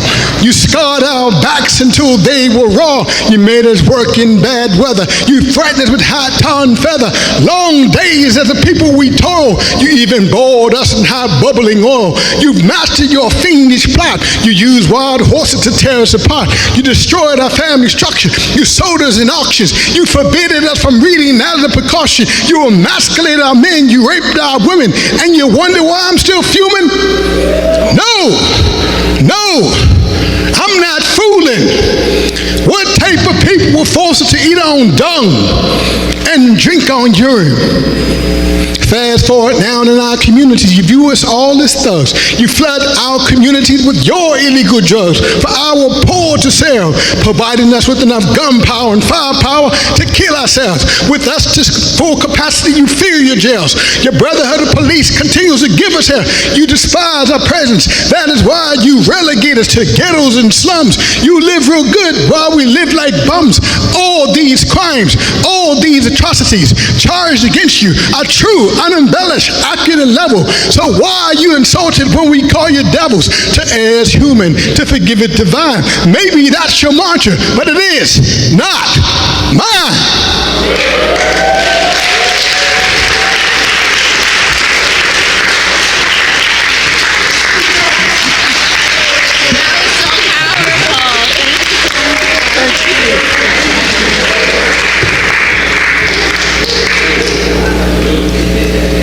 I know he said it was the oratorical, but I wasn't too off with the lyrical part, brother. Well, again, I want to thank you all. I believe that, again, I told you, the fruit is on it. We have an iPad that somebody left. Come on. We got an iPad. If If this is someone's iPad that they left back here, okay, got that covered. We got one more announcement real quick, brother. Real quick, Brother Malik Zulu Shabazz is so ecstatic. He was looking at it through stream and he said, please meet him tomorrow morning at 9 a.m. at 1947 14th Street. That's another aspect of doing the economic divestments against Capital One Bank. Thank you. Thank you, brother. Again, we'll be back here at noon, 12 o'clock. Try to get here early.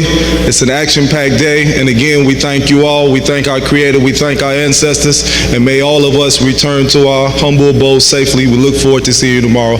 I leave you as I greeted you in the words of peace. Assalamu alaikum. Shalom alaikum. Peace be unto you.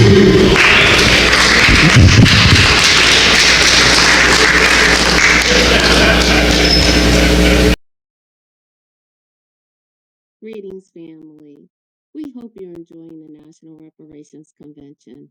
You know, for centuries, Afro-descendant communities have endured systemic injustices and economic disparities as a legacy of plantation slavery. The Afro-descendant nation is dedicated to righting these historical wrongs by demanding full and complete reparations for descendants of enslaved Black people, you and I. Your support funds critical initiatives for educational programs to presenting our legal case to the United Nations International Court of Justice. Together, we can build a self-determined future of freedom, justice, and equality. Join us. Donate today at afrodescendant.org and be a part of the change. Thanks for listening.